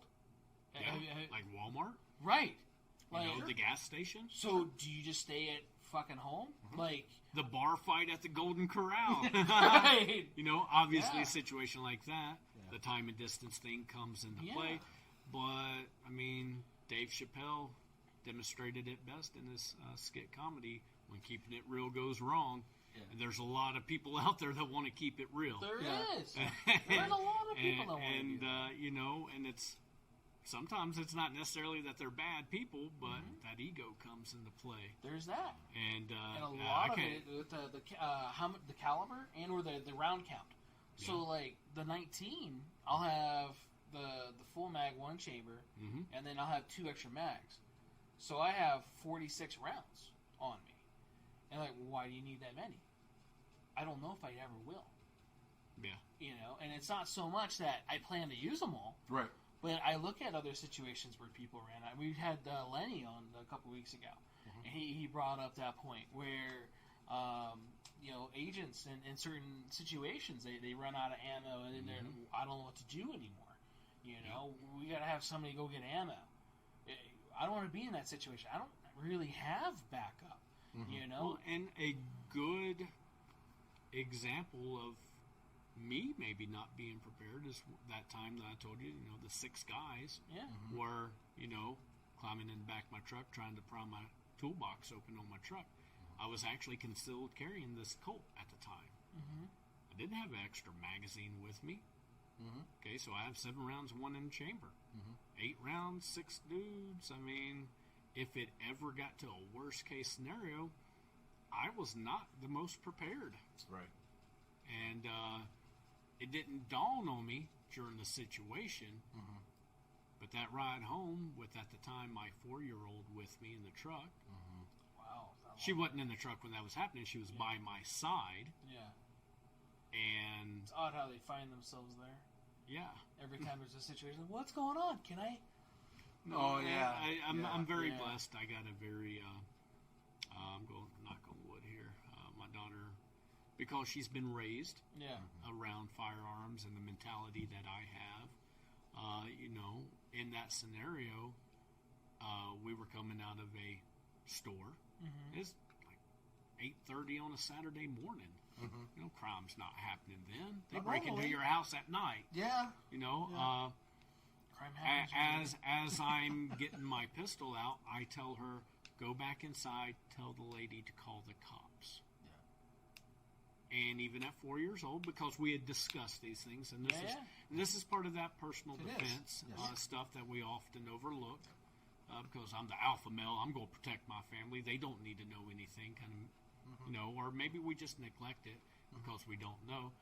But she went inside, and the lady called 911, and she told the lady that my daddy has a gun. Okay, we're talking about 4-year-old here.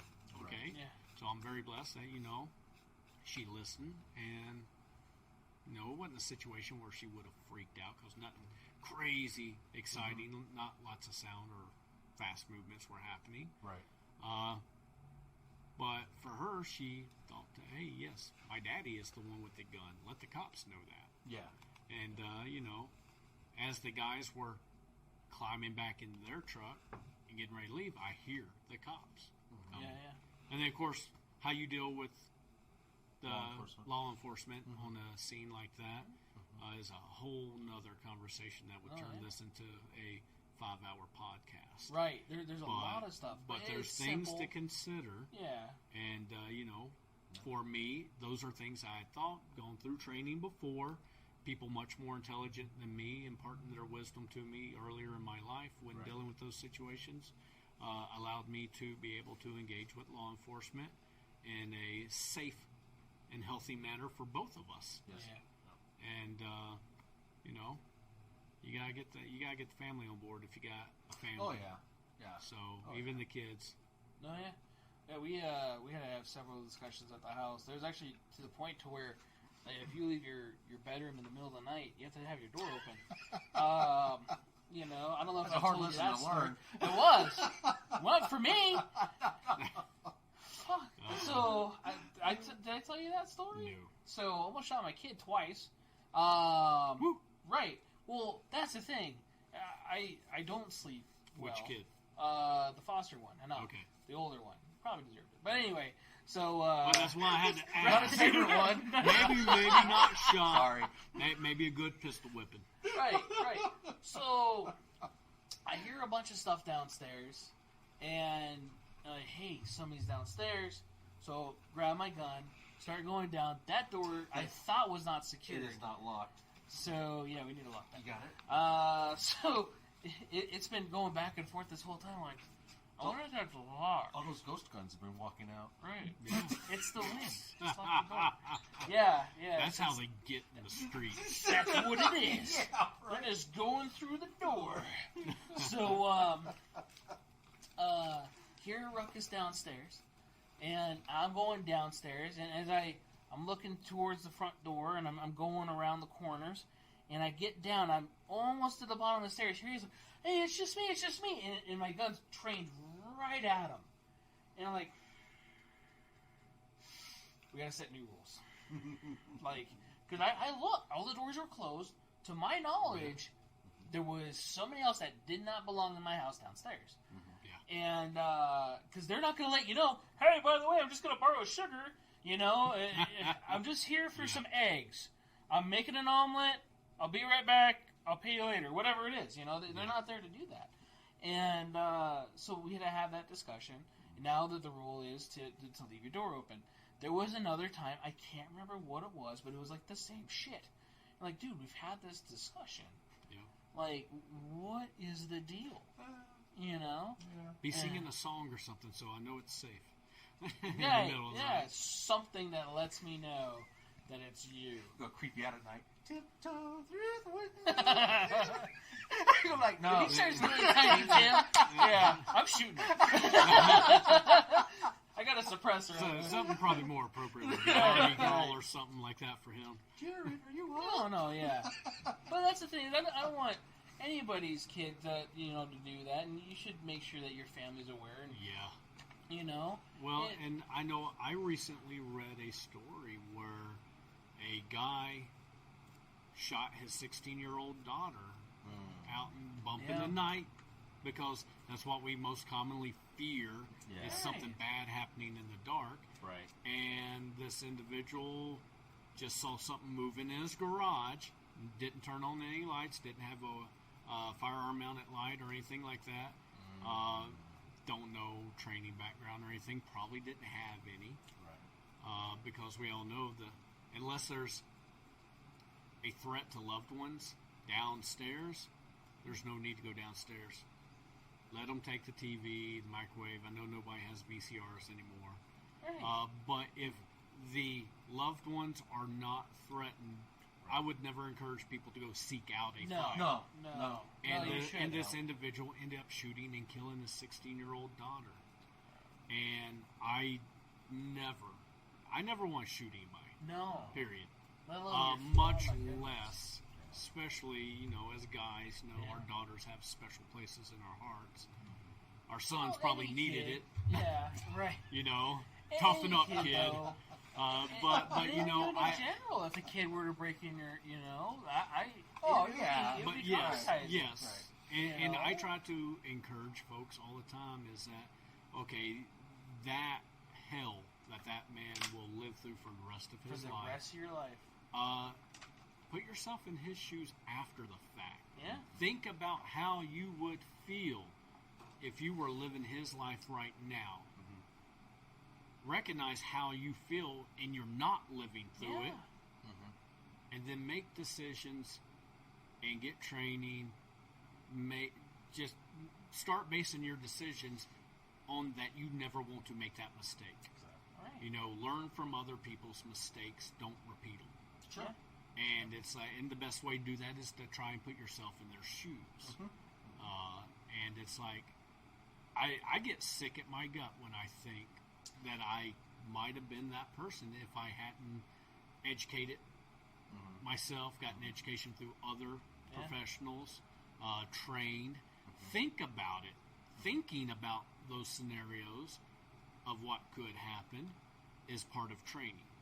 Because if you don't contemplate situations, then you're going to be presented with a situation that you don't know how to deal with. Yeah.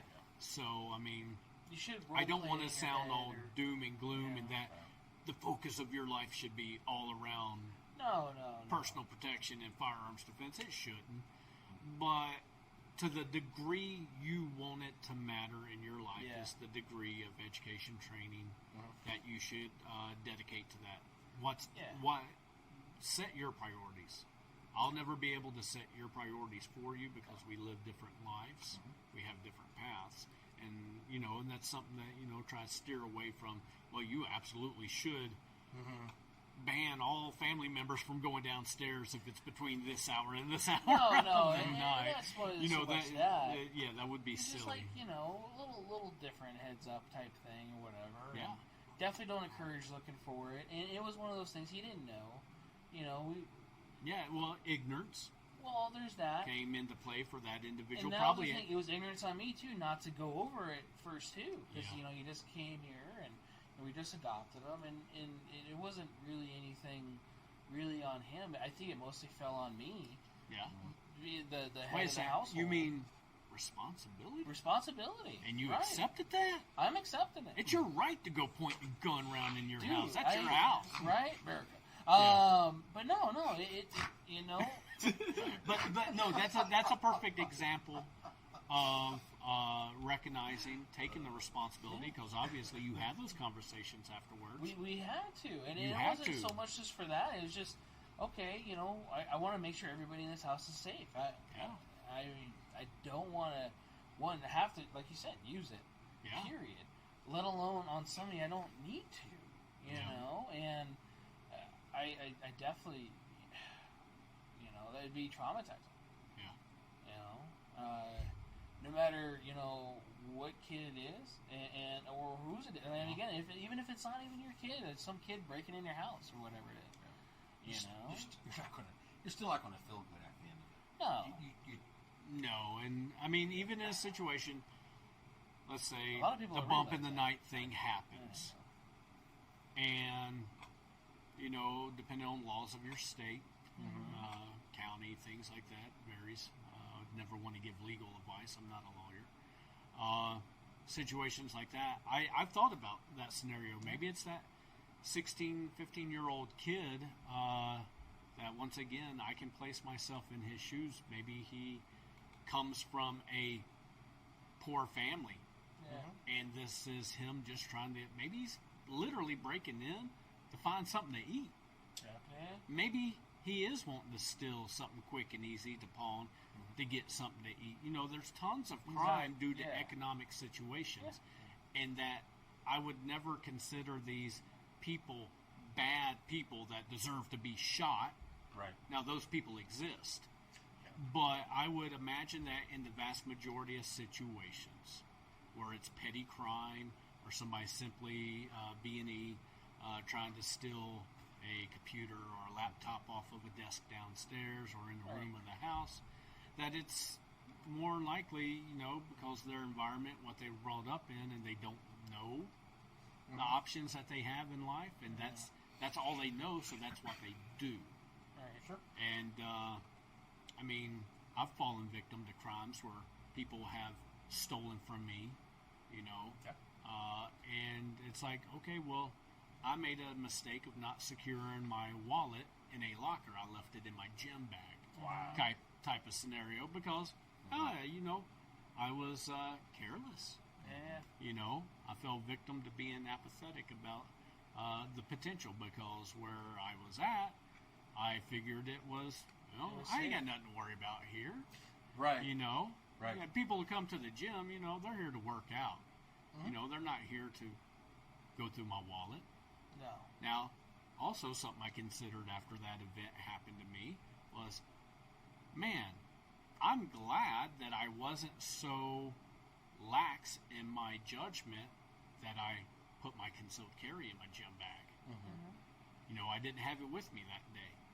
Typically, if I do have it, it definitely goes in a locker. Right. But what if I wasn't thinking about it that day and it's just going to go in my gym bag? It's fine. Right. Yeah. Well, now I've just enabled something because I wasn't practicing responsibility of securing my firearm, and an unauthorized person had access to it. So I was thankful that I only had $170 out of my wallet stolen. Yeah. And that, they left other stuff in my wallet alone. Right. So I'm like, this was definitely a crime of economics for this individual. Not necessarily probably anything of ill intent towards me or to cause chaos or anything like that. But it's like, okay, yeah, I'm mad at myself. I wasn't even mad at the person who stole at me. I was mad at myself because I fell into the trap of being careless. Right. And I paid the price. Yeah. I get it. Yeah. So, That's but that not in the grand scheme of things. That's a very small price because I can go and earn more money. But, you can't earn back other things. Yeah. I get So that was pretty minor consequences for my actions. Right. So, and at least that's the way I look at it. Yeah. But, those situations probably going on a very long time too. No, yeah. It's almost 9 o'clock. No, you're good. Oh, I was just you're seeing comments from, it looks like it's from Instagram and stuff too. And there was a question earlier for you about how you, or what do you advise, or can you give advice on somebody that carries a gun but is afraid to carry one in the chamber? That's real. Yeah. Yeah. When I first started concealed carrying, I was terrified of it. Because accidents happen. Can I trust this firearm? Right. Appendix carry. Transitioning from on the hip to appendix carry. Guys probably worry about that way more for obvious reasons than a woman would. I just can't appendix carry anyway. But The belly issues. it's for somebody who doesn't carry with one in the chamber, I highly encourage that you do. But there's factors you got to take in consideration. $20 holster off Amazon Prime probably is not the holster you want to carry with one in the chamber. There's several factors. Your comfort is the primary one. Right. But, getting decent quality, do you have to buy the high-speed gear and all the popular stuff? No, you need to purchase what works. Yeah. And there's plenty of affordable options out there in the $40, $50 price range for holsters that would provide the protection of the trigger guard and things like that, so that if you have one in the chamber, that trigger's not going to accidentally get pressed when you eat one too many steaks at the Golden Corral. Things like that. But I would say you would have to practice. Yeah. Walk around your house with your concealed carry with one in the chamber. And recognize, and for me, I had to recognize that my training, my thought pattern, and things like that was the most important factor for carrying with one in the chamber or not. Okay? I have to be comfortable. You'll get more comfortable with training. Right. But that doesn't mean you have to pay for a class. Like I said, I would encourage somebody that, walk around your house with your concealed carry. With one in the chamber, do simple tasks. Maybe bending over to put your shoes on is a little more complicated than what you're comfortable with, then don't do it. If going and making a sandwich in the kitchen is as comfortable as you can be doing other tasks, then let that be that and grow. Baby steps. It's fine. There's a lot of bro code talk and gun bro stuff where, why would you ever do that? You're guaranteed you're not going to live through a situation. No. Nothing in that scenario is absolute, so I would definitely encourage people to practice in a safe environment and understand that your equipment and your gear at that point plays more of a critical factor because you have one in the chamber, and there is a level of danger because if that trigger accidentally gets pulled, hit, bump, now you got to consider what type of firearm do you have. Do you have a 1911 where a single stage trigger can get activated much easier than a striker fired polymer firearm? So there's lots of things to consider, but the practice and getting comfortable is a huge factor, and then having gear that's safe. For sure. Holsters for the big thing, how you dress. There's a lot of the guys that ND or negligently discharge or accidentally discharge because of the way that their holster is or the age of the holster or whatever. I mean, while Kydex is not the most comfortable for concealed carry, I would have to say quality Kydex, a thicker material, is probably the safest, not only for things like negligent discharges, but also for retention. There's a lot of quality products out there, a lot of custom stuff. And I'm going to throw a plug out there real quick for Heart Punch Munitions. He's got my holster ready, and I'm super excited to get that. I don't know if I'll pick it up from him at the next gun show or if he's going to mail it to me, but I've looked at his materials. He uses very high-quality materials, and I would encourage folks to check out his Instagram page and his Facebook. I don't know if he has Facebook, but his webpage and such, because I'm excited to try one of these. He's done me one for an outside the waistband for like your battle belt setup for my Glock 17. And I'm super excited to get my hands on it, try it out. I have not thrown much on Instagram with me personally. It's mostly just advertising for the business and then motivational, inspirational quotes, things to make people think, but that'll probably be the first thing I throw on my Instagram that is of me actually using some gear. Will probably be that holster. Good dude, good business, small business owner. That I'll highly encourage folks to support small businesses. I always recommend going over to him, and he made me a holster. It's great. Something that we lack in our society is supporting each other, especially in small business. And that's why I encourage folks, hey, don't get training through me. Seek out other folks because I'll probably be seeking them out with you too. Because I want the community to flourish and prosper. Well, gun stores out here, there's a whole bunch of them, but they all don't really collaborate with each other. It's all business. Yeah. It's not about promoting the community and things like that and supporting each other. I don't have to be the richest guy on the street. No. And that's the thing, like here, we don't carry everything. Nobody really does. No. You can't. If you can, awesome. But mom and pop stores don't have that type of capital. No. to have pallets and pallets of ammo and guns and different things stuff, like that. right? And so it's for us. We definitely recommend sometimes another store if I can't get it. Yeah. Like, hey, I know that these guys usually carry this type of stuff, or this guy or this guy. Yep. So I do like doing that just because of that. Yeah. And at one point or another, I mean, prior to you being a gun store owner, you were a customer, I'm sure, to many of these other locations. Yeah. Mm-hmm. I've been a customer to many locations throughout the valley here. Yeah. And the ones that I've had good experiences with, good customer service, huge thing.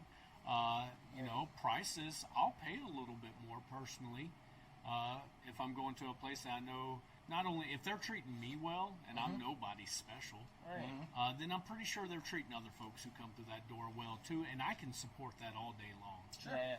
Maybe I don't have enough money to purchase a new firearm from you, but I got some new hearing protection, or I bought a box of ammo. Sure. I'll support the best I can, and that's usually why I encourage a lot of folks to do is, we're out here all just living the human existence, trying to live the good life for each other, and if I got a little extra, I'll use it to help support other folks, definitely. Right. So definitely like that. Let's see, we touched on the gun stuff, training. We were working on May's calendar a little bit. Right now, I know the class that was going to be for the 21st, we're going to turn into trying to shoot a promotional video day. Okay. The 14th is another defensive shooting class. Okay. And I do know that, threw it out there, Mother's Day weekend, the 7th, may be doing a basic pistol class. Okay. More importantly, and I almost forgot this is probably the most important. May the 6th, that Friday night, we are doing a free new shooter seminar here at the shop. Yeah. Completely free. I've had folks hit me up on Instagram and say, is this free, or did you just put that on the post? And I'm like, no, it's free, man. Free? Yeah. It's free in all languages. Something something that I'm also wanting to do that I just got that right now. Basically, when folks come in that night, I'm going to be giving away a Pelican Vault case. Okay. Handgun size, not full rifle size. Oh, but I need one. But everybody who shows up that night, like I said, it's all free. And I don't think we're going to cap a capacity at all. No. It's only going to be about 45-minute to an hour seminar, plus any questions folks have concerning things like, hey, what would you say to convince me to carry one in the chamber? We'll have those conversations for as long as folks want to talk about it. From the midnight oil if we have to, I guess. But that's because we want to promote this responsible mentality, get new firearms owners out there to help understand without, hey, you don't have to give up a lot of time or any money in this situation, and we're going to put names in a hat and draw a name out, and somebody's going to go home with a nice Pelican case to practice securing their firearms. It's a lockable heavy-duty case, so super excited about that. Might even get froggy and give away a trauma kit too that night. Ooh. So, Okay.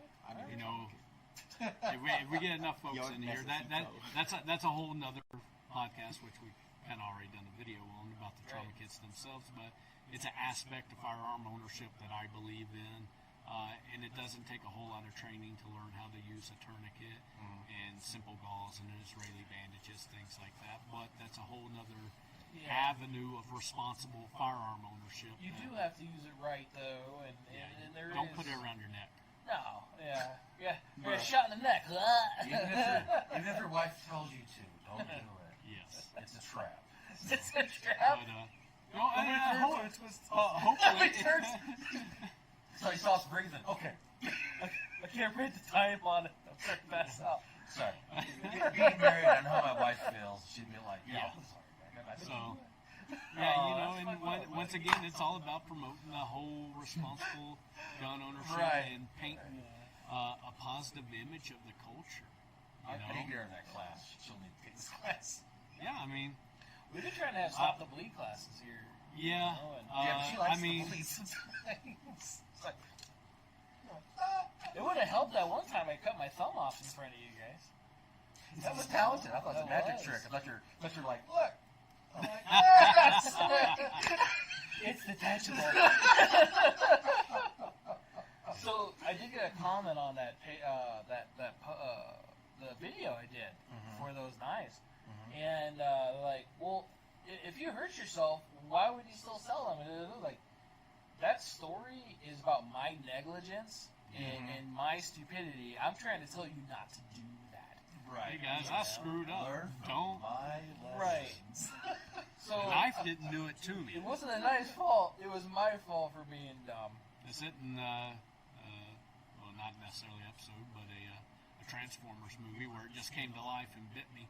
Yeah. Right. Well, there's people up in certain states and parts of this country think that happens. So, Transformers? I'll leave it at that. I- Yeah, no. I've been exposed to some pretty impressive technology, and I'm not willing to accept that yet. Oh. Good to know. Yet. So, yes. So we got those classes coming up. We're looking at stuff for the summer, but I think I think it depends on weather. June. I think we're still going to press with June. Okay. One of the things that I'll ensure is that, because obviously we're shooting outdoors, doing these drills outdoors, is, I'll take all the precautions of making sure things like ice water is available. Right. And sunscreen and all those wonderful things, but I'll also be getting my certifications at the end of this month as a rifle instructor. Okay. So we're probably going to try and sneak in a rifle class, even if it's just a basic. Could I teach these things with the knowledge that I have and things like that? Yeah, but like I said, I'm not going to be one of those bro vets and be like, yeah, I'm military, so you should trust me to teach you how to. No, I'm paying, and I'm not getting anything for free, and I'm getting civilian certifications and such to add credibility to show that, hey, I've passed some tests. I've gone through these. So we'll probably try and at least get one rifle class in June. Yeah. And hopefully at the end of summer, as the weather tapers off, we probably won't do anything in July. August to be questionable because those are really the hottest months here. I mean, if folks want it, I'll do it. I'm accustomed to being out in that heat for extended periods of time. Sure. Wearing lots of gear and such. But it's one of those things that might actually be bringing on another instructor or two at the end of the summer. That's what my going next into question the I was going to fall. ask you. Is it only you in your class? Right now, yes. Very, grassroots. The webpage is up and running, and I have to hire a professional to kind of really finish it off where students can register through the website for a class, but nobody can pay or anything like that. So I'm slow growing things. Want to make sure I provide the quality that every student deserves in this. I try to have the mentality that each student, whether it's one person in class or 10 people in class, I'll treat each and every class and every student as if they just paid me $1 million to attend this 4 to 6 hour class. Yeah. Because if I can't stay true to why I started doing this, then it's not going to be successful, and people aren't going to want to seek me out for training. So the money part, the business has to be able to survive, and I have to be able to pay the bills. But I'm genuinely doing all this because I feel like it's important. Yeah. So, I hear that. and I get that personal satisfaction out of teaching. I learn a lot from students. They may not always realize that, but they open up my mind and to scenarios, You see ways of thinking. Yeah. It's like, I never had that attitude towards you, but I can understand how, coming from this type of background, you would. So or reacting to certain things. I genuinely get a lot out of the students, way more than what they think they're giving me, and so It may not be fiscal gain, but it's valuable knowledge and perspective that I'm definitely gaining from the students, and they're helping. Each class helps make me that much better of an instructor for each and every one. So I try to always pass that knowledge and experiences along, both the failures that I've made along the way and the good stuff. So.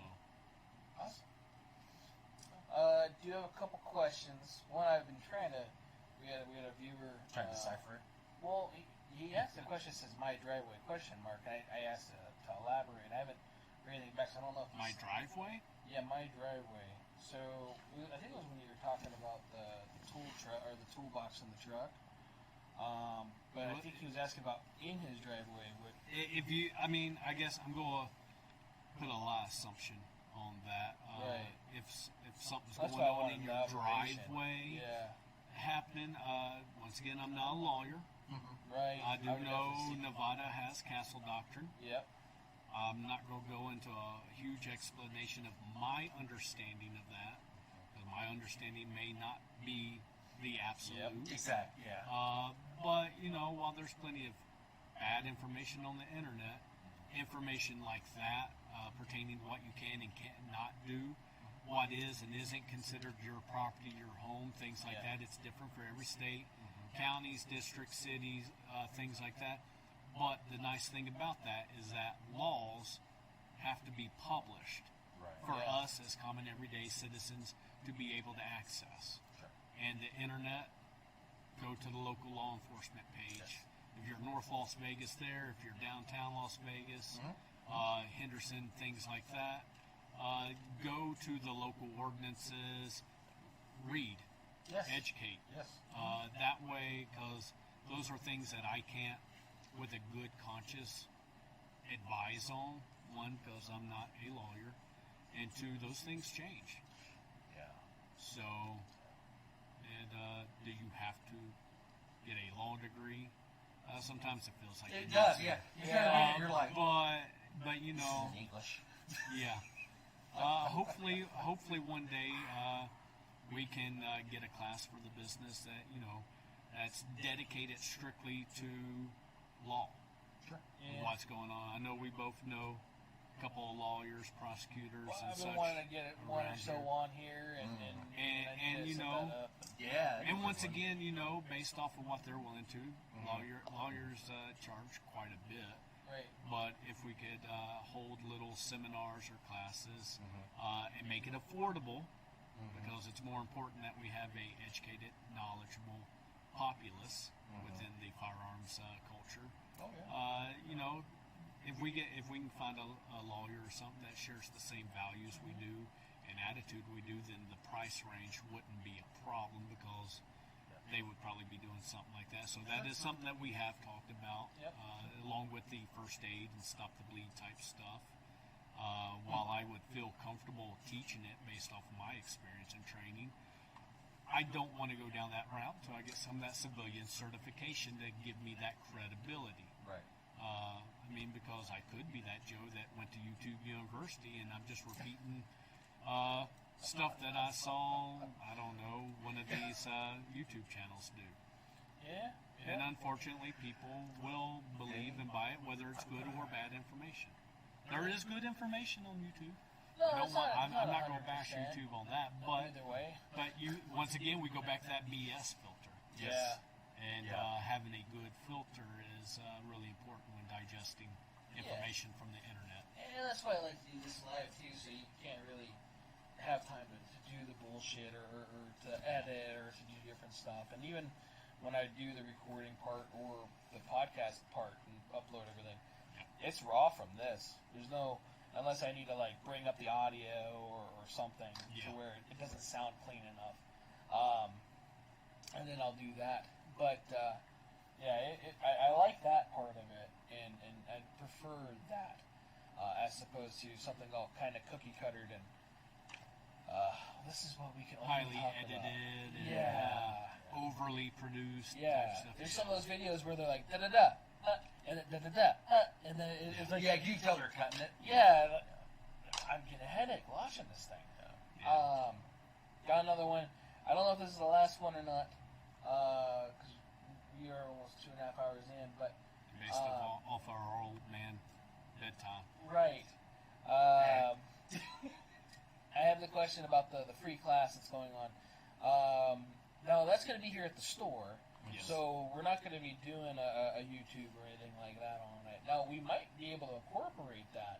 I mean, if the people who show up, maybe we have to have a waiver or something that everybody signs, say, hey, Yeah. we'll record this and post it on Yeah. your YouTube channel. Yeah, or maybe I don't the have recorded anything on my sessions. YouTube channel. Yeah. We 'Cause I can still even got probably work for a record and living. do just audio for a podcast for questions or Yeah. something like that. Yeah. Kind of like the change my mind things or whatever too. So Sure. you Yeah. know that might not be a bad idea. But I don't think we talked about it being on audio or video. Just having people here. So Yeah. I mean, Yeah. maybe that's something we can consider. It's a few weeks away. yeah, definitely something to look into. Because the one beautiful thing about these mics is it will hook into my phone, and where I can record everything and then just put it up Yeah. on, or do live podcast from here on our podcast website. So yeah, it should be cool. Well, what we can do is set it all up, and then if the folks who show up for this seminar are okay with it, you know, Carry one in the chamber, change my mind. Be a man. you know, then we can press. If not, then it's okay. Well, a little bit of labor to set up, but yeah, It ain't too bad. We just have a little section set up somewhere, and whatever it is, and have a conversation. Whatever yeah. it I is. mean, So just I like regular that. people Yeah, having regular conversations. So right. So I do appreciate you actually spending time here in away from your family too, and everything, because I know you're busy like I am, and it's hard to spend time with family, especially in times like this where we're just everywhere, So after hearing your situation, I don't know, but with the tourniquet, I'm not sure if that should be a good thing or a bad. I mean, unless you're into that sort of thing. She's busy, so that's Right? Is the tourniquet gray? No. No, don't let tourniquet's whatever she get her hands on. Okay. Wow. I like that studded necklace. I just live with one eye open when I go to bed. Well, I'm glad I'm not there. So, I had to call you, be like, you gotta come get her. let's hope the dog likes you. You'd be like, I'm in the Yeah. shower. I'm like, flashbang.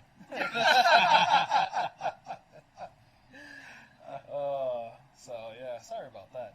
But maybe it's a little exciting. Keeps you on your toes. Yeah. Spice in the marriage. Yeah. Right. So definitely appreciate you being here for that. Well, thank you for having me out here, man. You know, I'll talk gun stuff all night long. Oh, yeah, right? Yeah, it's easy to do, especially when you love it and you have a passion for it and stuff.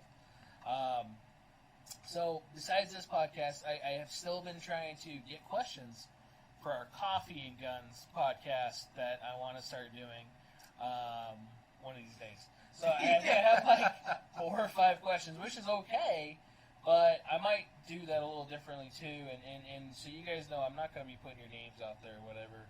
I should probably do these plugs at the beginning when everybody's listening. And instead we of hadn't towards put them the to end. sleep. Right. Yeah. Rock-a-bye clock. So our podcast here is live until we get kicked off YouTube. Yeah. Right? I'm about to change the logo on the microphone instead of the Rumble sign. It's almost the same though. It's almost the same. It looks very similar. It has a triangle instead of a square there. I'm not very So- deep into all these different platforms, so Yeah. time. I have put stuff on because we have a Rumble account, Yeah. but oddly enough, it like multiplies my videos, which I don't know if that's a good thing or a bad thing. Because I've had comments like, "Why do you have 4 versions of this?" I saw it last week, and I don't know. I have more. Oh, I do. That's awkward. So it's probably a setting I did on there. Not the most tech savvy. It's the Mogwai style. Come on, why? Yes. Yeah, Don't definitely. get them wet. Don't play with it after midnight. Yeah, it turns into a fucking gremlin. So, still talking about computers, by the way. Yes. So, just to make sure, you can fact check that one. So, I don't want to know what fact checkers are going to find. Me neither. Hopefully, it's, anyway, dude. That would be another episode. So, looking at doing the Coffee and Guns one, which I don't know if you got that up there, the Coffee and Gun Talk. We're sitting answering your guys' questions. Actually, I'm looking at doing probably like the reviews.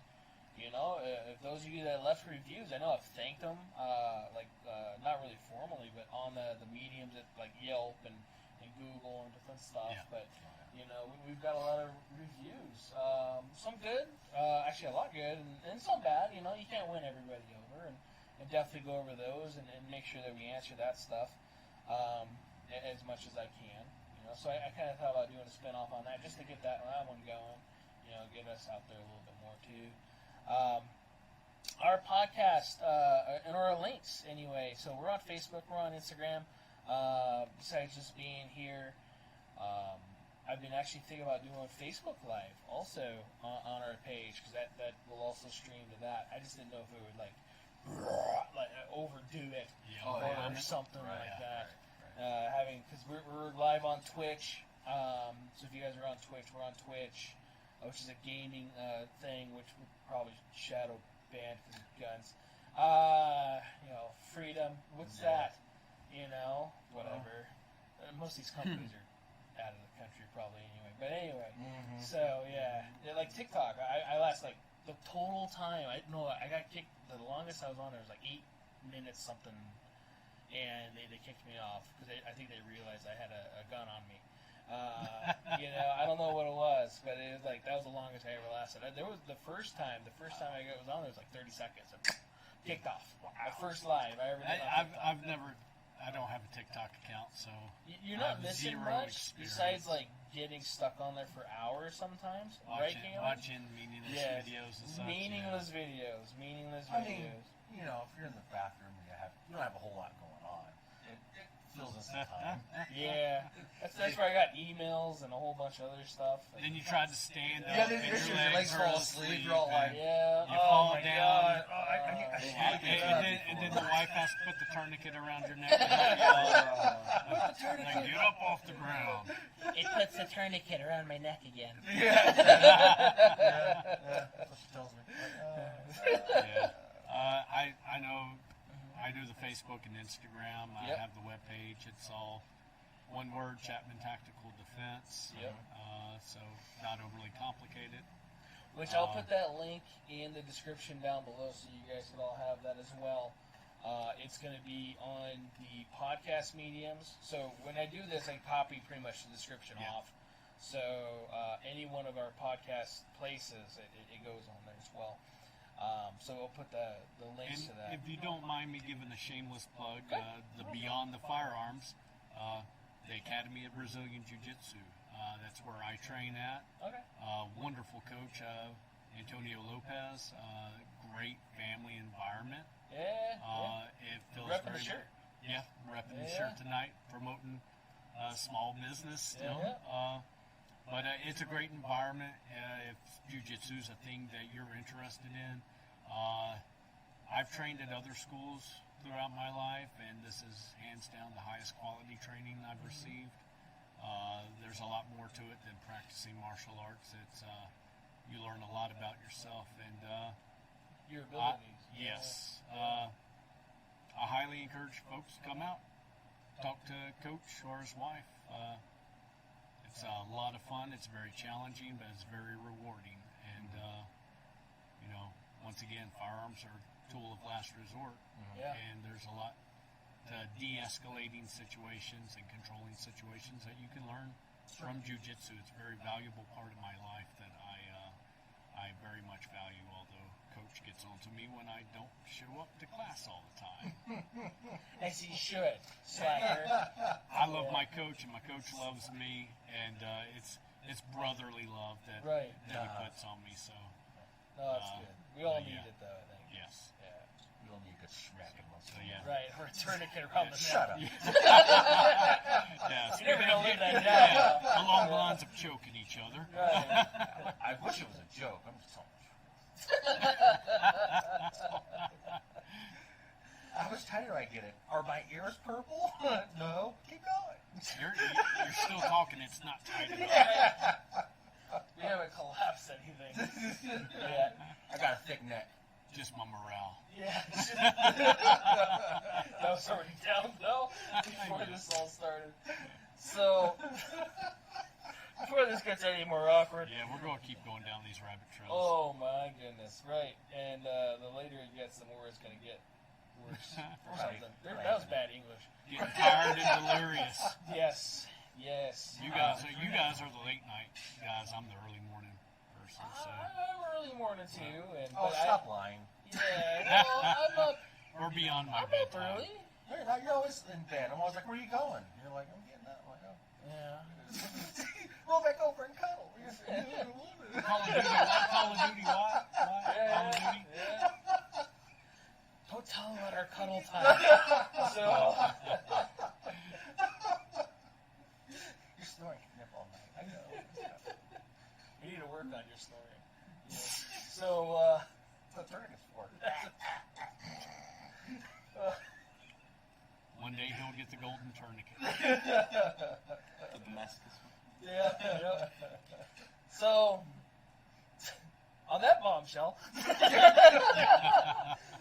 thanks again for tuning in here live on YouTube Thursday nights. As long as we're still here, we'll be here next week, Thursday, 7 p.m. Where our host is going to change because that's awesome. Right. That's probably what needs to change for the keep us on here. But our guest, Jonas. Right. Yeah. The host is going to be Jonas. Everybody loves Jonas. Hey.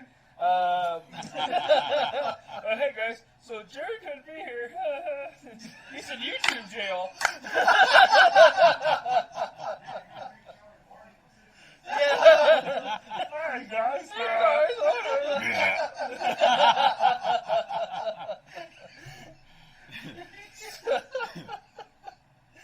Alright, like I already warned this was gonna fucking happen.